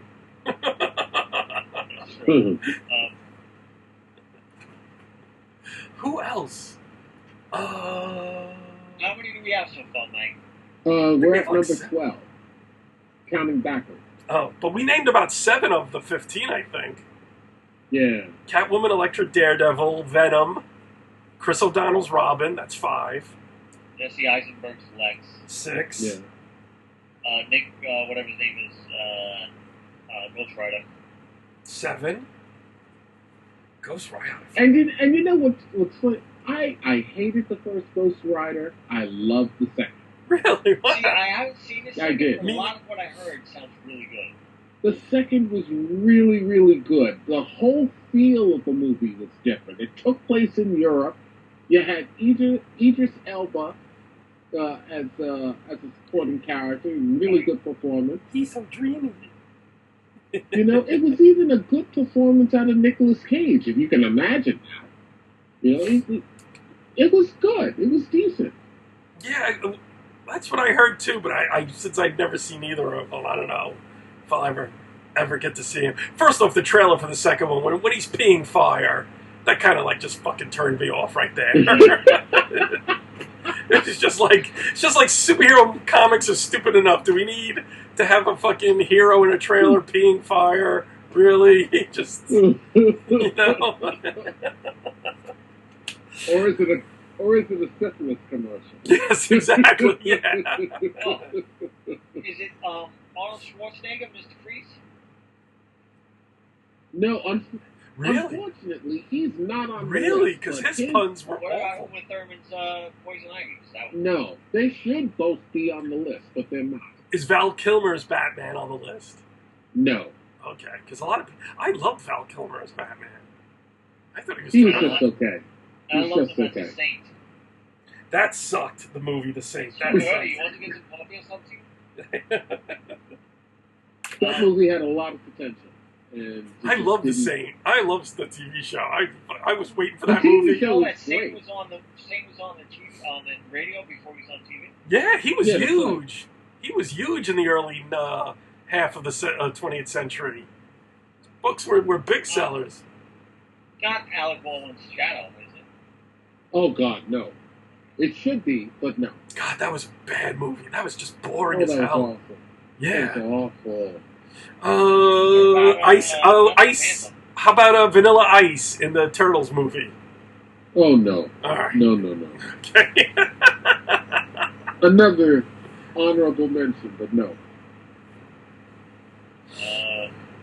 You want to know what else is on the list? yeah. We got half of them, so. Number 12 is Victor Von Doom. That makes sense. Yeah. In any movie. Wow, I Yeah. forgot about those FF movies. Yeah. Yeah, they just cannot do him right, and I don't understand why. Yeah.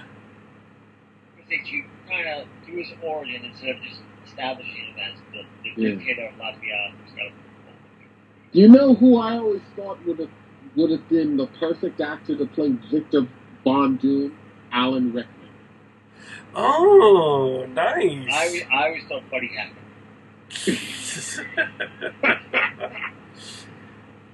But I like Alan Rickman, yeah. That would have been perfect. Okay, go ahead. I always thought of Alan Rickman as Doctor Strange. Yes, yeah, that's a good choice too. Yeah, I could see that. So that was number 12. Number 11 was Daredevil. And number 10, Mary Jane Watson. Really? Yeah. What from the? What you mean, Kirsten Dunst? Yeah. Really? I didn't. Yeah. I didn't care. I didn't think anything. I thought she was I didn't adequate. either. Yeah. You know, it stunk that they tried to merge Mary Jane and Gwen Stacy as one character in those movies, but I thought she did a good job. Yeah. Wow, that's So, wow. Fanboys are yeah. fucked up. I know, right? Judge Dredd. The Stallone version. Oh, that's Yeah. right. Oh You my know- God. You know, I I have a soft spot in my heart for that movie. really. Because, yeah, I do. We saw that together. Yeah, I remember that. Yeah, it was you and me and Jim and Jim Salicrup. Jim Salicrup. That's the first time I met Jim Salicrup. Yeah. Yeah. We all went to see that. I did not think this movie was bad. I get the whole thing that Stallone needs to have his face seen on camera. I get it. Yeah. I didn't think it was a bad performance. But here's where I thought the movie went wrong. Armand Assante, who played Rico. Mm-hmm. And I love Armand Assante. I think he's a great actor. He Yep. does not look like Stallone. Stallone does not look like him. They're supposed to be clones of each other. Oh, right. What I Yeah. thought would have made yeah, it's funny, but yeah. What I thought would have made the movie better is if they gave Stallone a chance to play a dual role, Dredd and Rico. Oh. They could have choreographed the fight scenes easily enough, and it would have stretched Stallone's acting chops by having him play a villainous role. Yeah. And the way it worked out, we didn't get to see Stallone actually stretch his acting ability until Copland. Right, which was many years later. Like a year or two later, yeah. I really liked Copland. You heard about I did too. Judge Dredd Mega City 1 TV show? No, I didn't. Yeah, they announced that yesterday. Yeah. It's a long, long way, but they announced the TV show. I don't know where it's going or no casting, nothing happens. Just, they're in development. Now, the second Dredd film, which of course has nothing to do with Stallone's Dredd film, the Carl Urban was great. That was awesome. That was just a great, tightened everything up and said, here you go. Yep, exactly.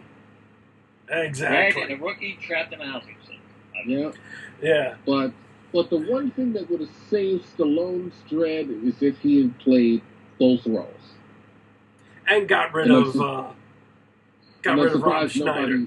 Even suggested that to him. Yeah, and got rid of Rob Schneider too. You didn't need the wacky sidekick. Again, I understand the need for it, but really didn't need it. I will say this: the Stallone movie I still have a soft spot for is Demolition Man. And Me too. Like the future they showed him getting fined for all the cursing. I believe, like hate speech and all that. I'm like, oh, maybe we will get that. Yeah. Wesley Snipes stole that movie.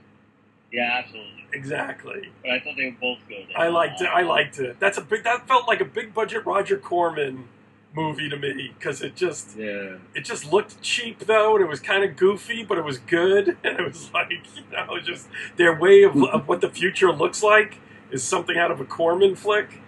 And a young Sandra Bullock looked fucking great in that cop outfit. Oh yeah. Yeah. So I liked Demolition Man. Yeah. Now, number 8 on the list is Hal Jordan as Green Lantern. Oh, God, yeah. Jesus. I hated this Hal Jordan. I don't know. I hated that movie so bad I didn't really pay attention to his performance. I think Green Lantern is an underrated film. Oh, I had high hopes for that, and I just think they blew... Everything about that was wrong, I think. I think the one bad thing about it was underrated if you're holding it up against Citizen Kane, but Ryan Reynolds right off the bat I thought was a bad choice. He didn't look like a pilot. No, to me, he ddidn't look like an Air Force guy. He didn't have like that maturity to him because he was in his mid-20s or whatever. I think, or 30, but he didn't look like, someone who's like, I'm a jet pilot all my life. I spent years in the military. Or, he just didn't have that look to it that you could believe this guy was fearless. You needed someone a little bit older, a little bit more grizzled, I think, would have been good.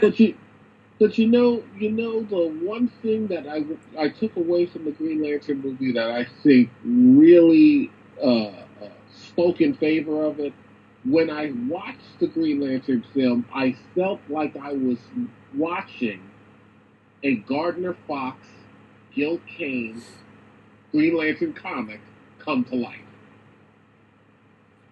Yeah, I thought it looked good. I thought that was very cool. I thought Sinestro looked good. I thought Mark Strong was very good as Sinestro. Yeah. I thought Kilowog was pretty good. Yeah. I thought she was good. I just said this to Gary. The best line in the movie is, what's her name? She says, of course I know it's you. You just have a dominant mask. I grew up with you. Yeah, I just slept with you. I've been sleeping. Yeah, I know what you look like. I thought the guy who played Hammond. Oh yeah. And the first cinematic appearance of Amanda Waller. Yeah, good actress, bad character. Angela Bassett. Yeah. Oh, by the way, I don't know what comic I was reading, but The Wall was in it. It was a preview of, they're fattening her up again, and her tan line is receding. Because when they rebooted her, Amanda Waller, when they rebooted her with Flashpoint, she was like Halle Berry. She looked like Halle Berry, honestly. Yeah. So now she's not as good looking now. She's getting kind of dumpy. And what was she in? Ooh, you mean Viola Davis? No, I'm talking in the comic books. Oh. In Flashpoint, when they brought Amanda Waller into Flashpoint, she looked like Halle Berry. And Yeah. And then that went on. She just looked like a hot, a stereotypical hot, super chick babe. And now I saw her this week. I don't know what I was reading, but that she looks dumpy now. She looks like she's shorter. She's getting a little flesh on her. She's not skinny anymore, but she's not quite fat, and she's got no makeup. Interesting. And Harley was a chauffeur. Harley went inside and stole something. So I guess they are listening to fans, I guess. Yeah. All right, Green Lantern. Number 7 on the list was Ghost Rider. Yeah. Number 6 was Elektra. I would put maybe. Number 5 was Juggernaut from X-Men: The Last Stand. That's right. I don't know. Maybe it was expectations, but I don't think you saw enough of him to hate him. Yeah. No, but that helmet looked like made out of styrofoam. It was just terrible. I'm Juggernaut, bitch. It was like, what the? That was terrible. Honestly, a lot of the X-Men costumes don't look great to me. When they're all in the black leather, it looks good, but that helmet, Jesus Christ, that's a big budget movie, and it literally looked like styrofoam spray painted silver. It did. It really did.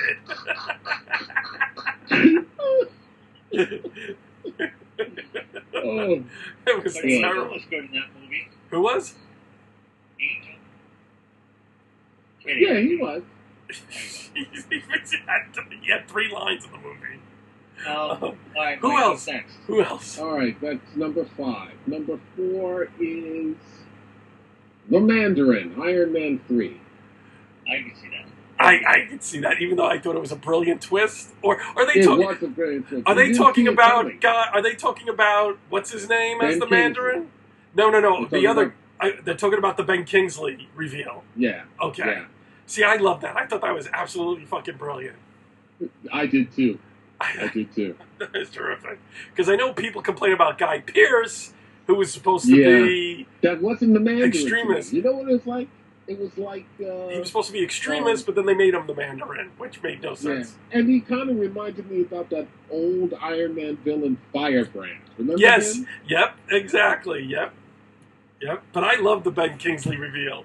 I thought that was one of the very few really original ideas the Marvel Cinematic Universe had with their movies.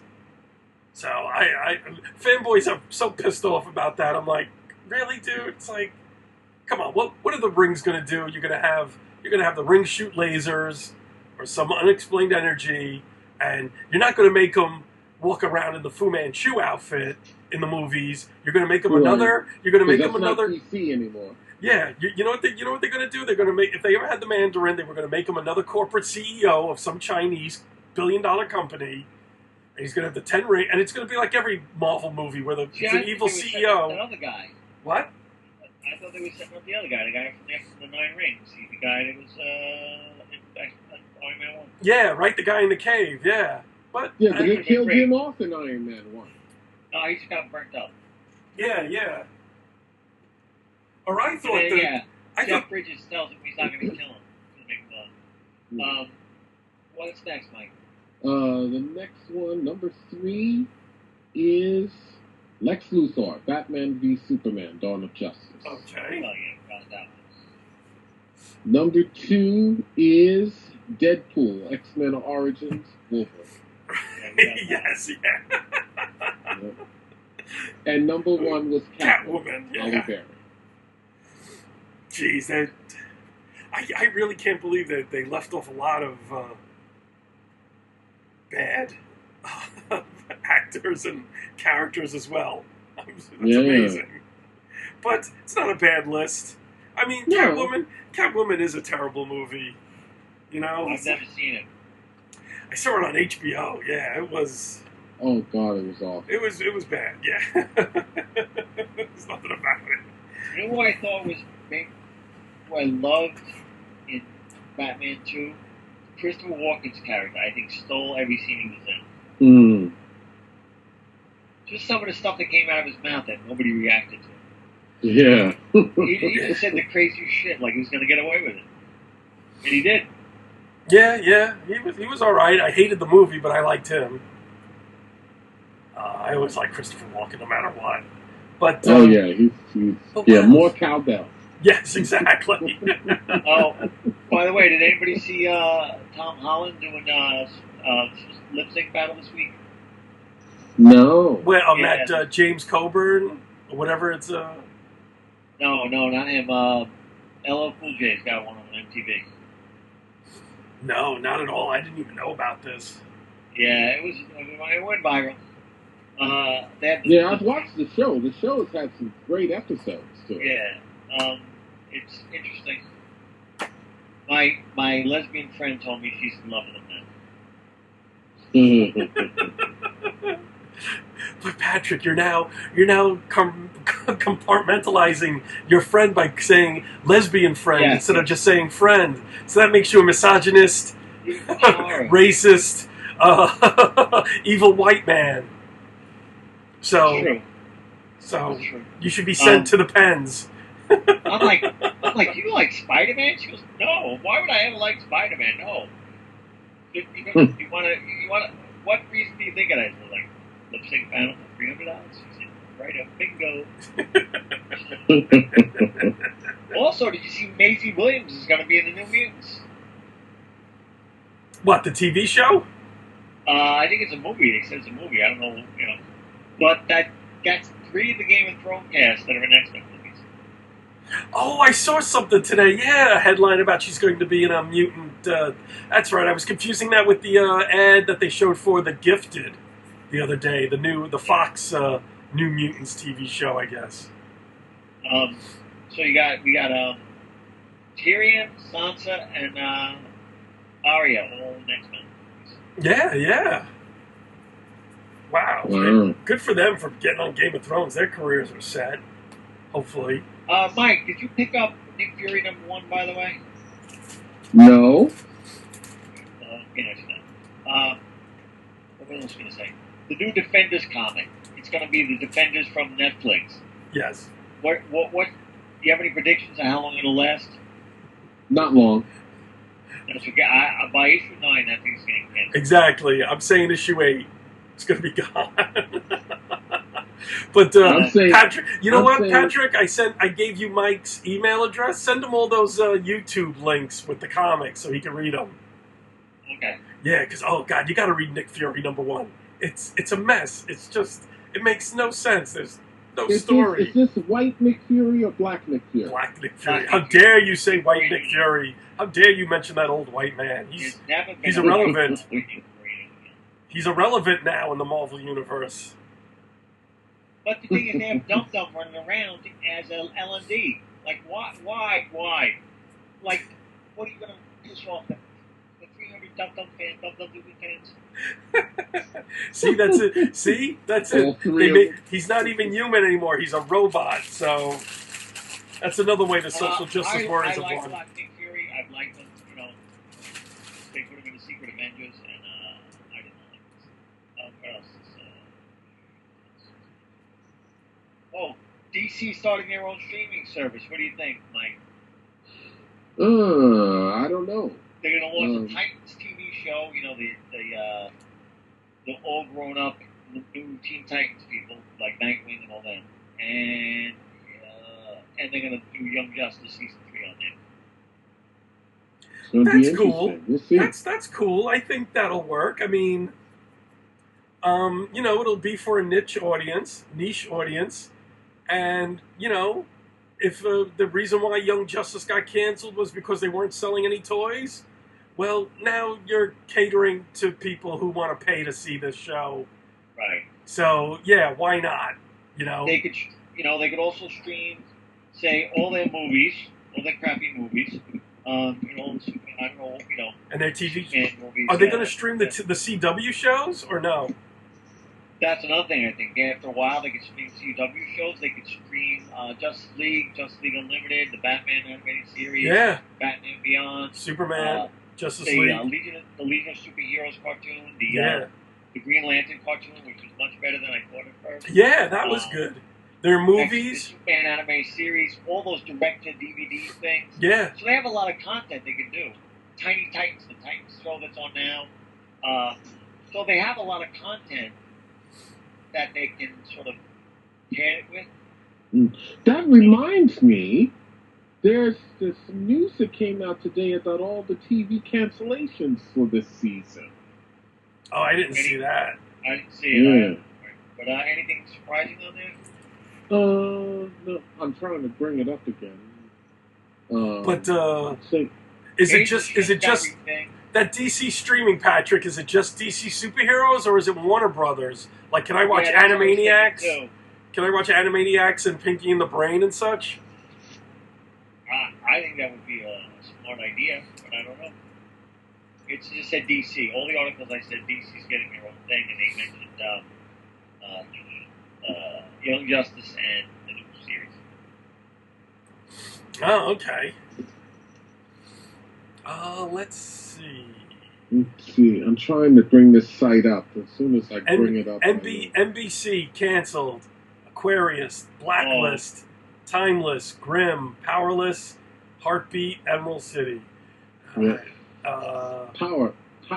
Yeah, that was their entry into the superhero. Yeah. They're the only network that can't do a successful superhero show for some reason. NBC is a mess of a network, and I don't know why. Yeah, exactly. I see shows that, don't get ratings, I'm thinking this is a good show.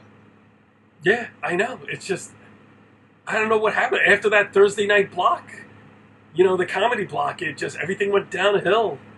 Some people think they let Friends run too long without having new shows coming in. And then once Friends, The Office, that whole Thursday, Seinfeld all started to end. Everything went downhill. Yeah. Well, I should say more like Seinfeld ended early. It was more like Friends, The Office, Community. It's like they had no replacements, and then just everybody started leaving NBC in droves. But even when they had that comedy block with Community and Parks and Rec and Office, it didn't do that great.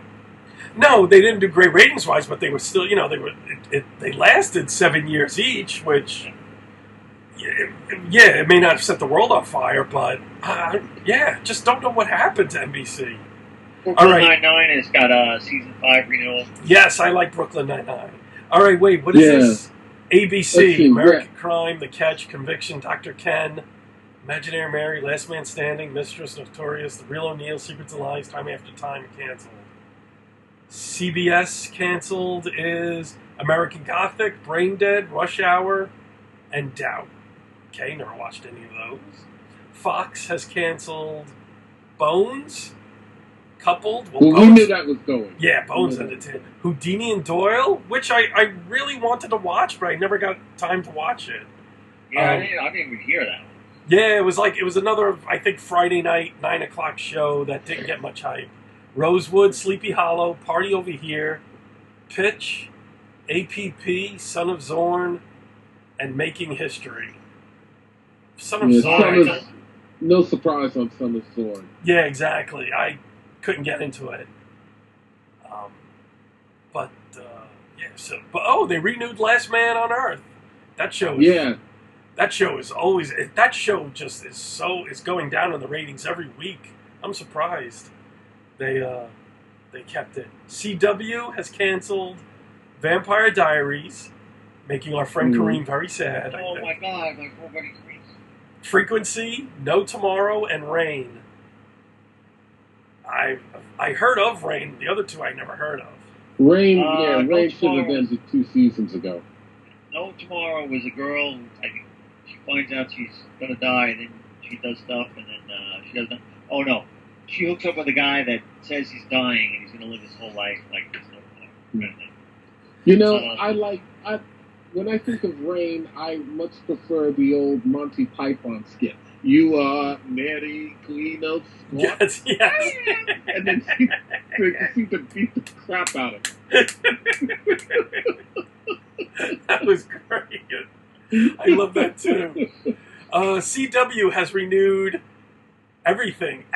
The 100, Arrow, Legends of Tomorrow, Flash, iZombie. It just means they're not stupid. Riverdale, Supernatural, Supergirl. Whose line is it anyway? The Crazy Ex-Girlfriend. Oh, jeez. That's awesome. Well, it's whose line is anyways coming to New York? I can't remember where they're playing. But CW is just... was the Jim Caviezel movie. Remember that? Which one? Frequency? Oh, God. I thought, yeah, it was the same thing as that. I thought that was a Dennis Quaid movie. It is Dennis Quaid and Jim Caviezel. Yeah. Oh, I forgot Jim Caviezel was in it. Yeah, but the CW might as well just call themselves the superhero channel. I mean, yeah, with all this and bringing in Black Lightning next year as a mid-season replacement.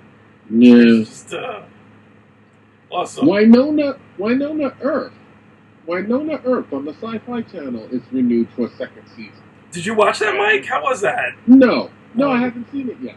I think I saw a couple of scenes from it, but I haven't.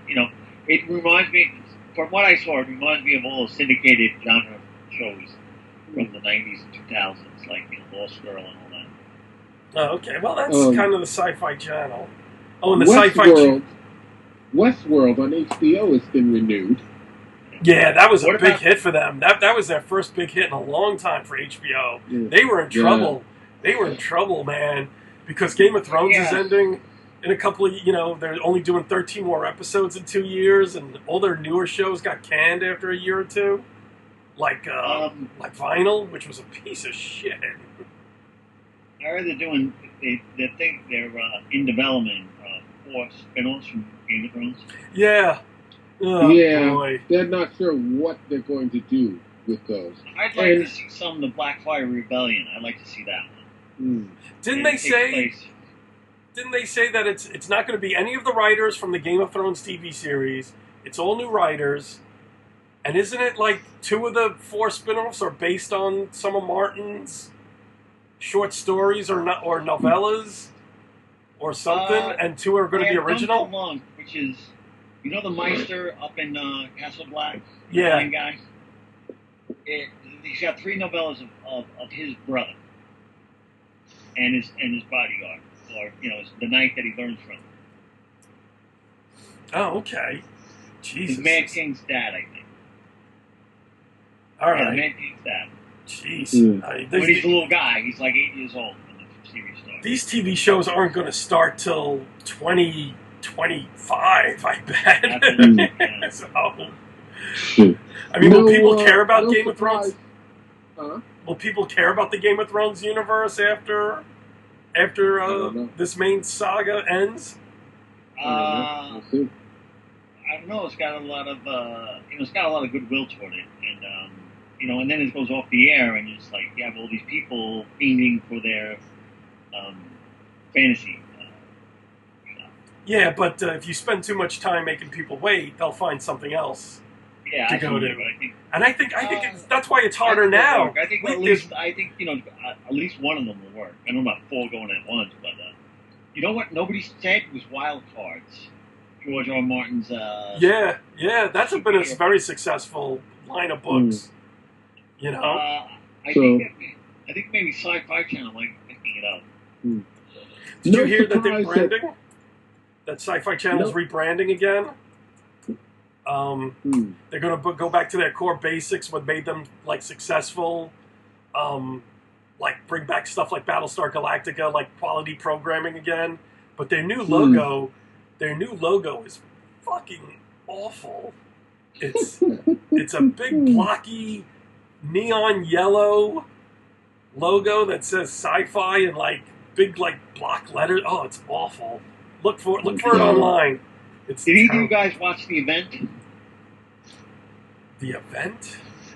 No. Was that on NBC? No, The Expanse. The Expanse. Sorry. I saw Oh, the no. first. I saw the first year, and it's very good. And I heard the second year that just finished was better than the first, but I just couldn't find another hour of TV watching in my schedule this year. So now maybe over the summer I'll binge watch it. But friends on Facebook who watched the second season said it was fantastic, and they never read the books, and they loved it. They said it was like the best sci-fi on TV right now. And the first season was very good. Thomas Jane was terrific. It's a real interesting premise about like if you're born on Earth. Sexy Good Times and Zero Gravity. Well, that's minimal, but it's all about class. Being born on Mars as opposed to being born on Earth. What more status you have Working in the mines. Yeah, it was really good, man. And this tech was great. The ships looked great, and I thought it was terrific. It was 10 episodes first season, and it was really good. Because I heard that's a lot of fun. It's a lot of fun, and not only does it like make fun of itself like anime, but it's making fun of itself. Right. You get a lot of jokes. It's really cool. And that's on Netflix? Yes. All right. And they're doing season 2, but I think I don't know when they're going to start doing it. No surprise that Training Day got canceled. Oh, yeah, I know. Yeah, that would be a tough one, and it's what's name dead. Yeah, I got to see finally a couple of episodes, and it doesn't look all that bad, but the mere fact that he's gone now, and ladies and gentlemen, we're talking about Bill Paxton, who passed away several weeks ago. Yeah. That was a very nice Joe Franklin moment you had that night. Thank you. They're not, and interestingly enough, he's playing the Denzel Washington character. Yes. But he will, they can't, really recast the character and have audiences buy it. So the only thing left to do is to just close out the show. Yeah, it's not bad. I think, but you know what I watched? Lucifer's not bad, and Lethal Weapon is not bad. It's not. I'm not saying it's great, but I can't get past Lethal Weapon. I haven't even watched the show yet, and I'll tell you why. Every time I see a trailer for an episode, it's always, I never see anything in terms of action. I always see comedy between Riggs and Murtaugh. I want you to help me find my daughter's girlfriend. I want to kill him. Okay, cool, I'm there. And that's it. And I'm like, no, where is the action aspect of this show? The humor in the show is supposed to be... There's supposed to be an afterthought. The humor is supposed to be an afterthought in it. And it's taken front and center, and I'm like, that's not the Lethal Weapon I know. So I'm like, nope. Who's in Lucifer now?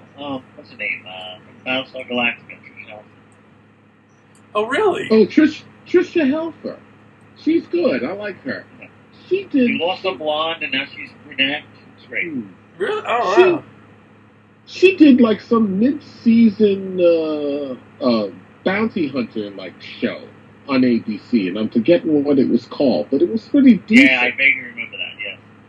Yeah, that wasn't bad at all. See, I watched the first episode of Lucifer. I thought it was a standard cop procedure, and I was just, They're trying to get all the women that watch Bones and Castle to come over. Yeah. You want to know what I'm sorry to see go, and only because it went downhill? No, it went downhill. Sleepy Hollow. Yes. The first season was great, and it went downhill from there. That's what I read. Yeah. Everybody, just they fucked it up big time with the second season. Oh, yeah. I went to the first season. First year was on. Me and Cream, a buddy, we went to the Sleepy Hollow panel, and oh, really? It was packed with all these women. I'm like, wow. And then they were mentioning her, and like of course, she was gonna. When are you two gonna get married? And everybody screams. Cream loved it. Did he? I wonder. Did he watch it till the end? We gotta ask him next time we see him. He watches everything to the end, guys.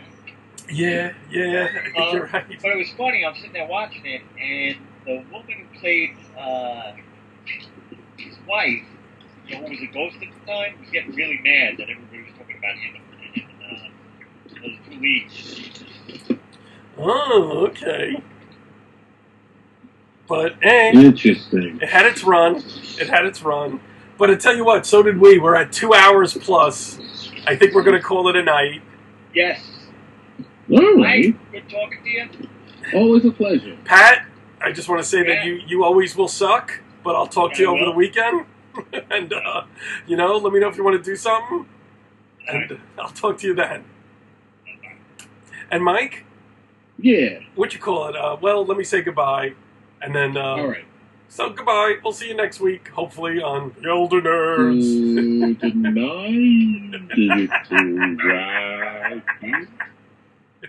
All right.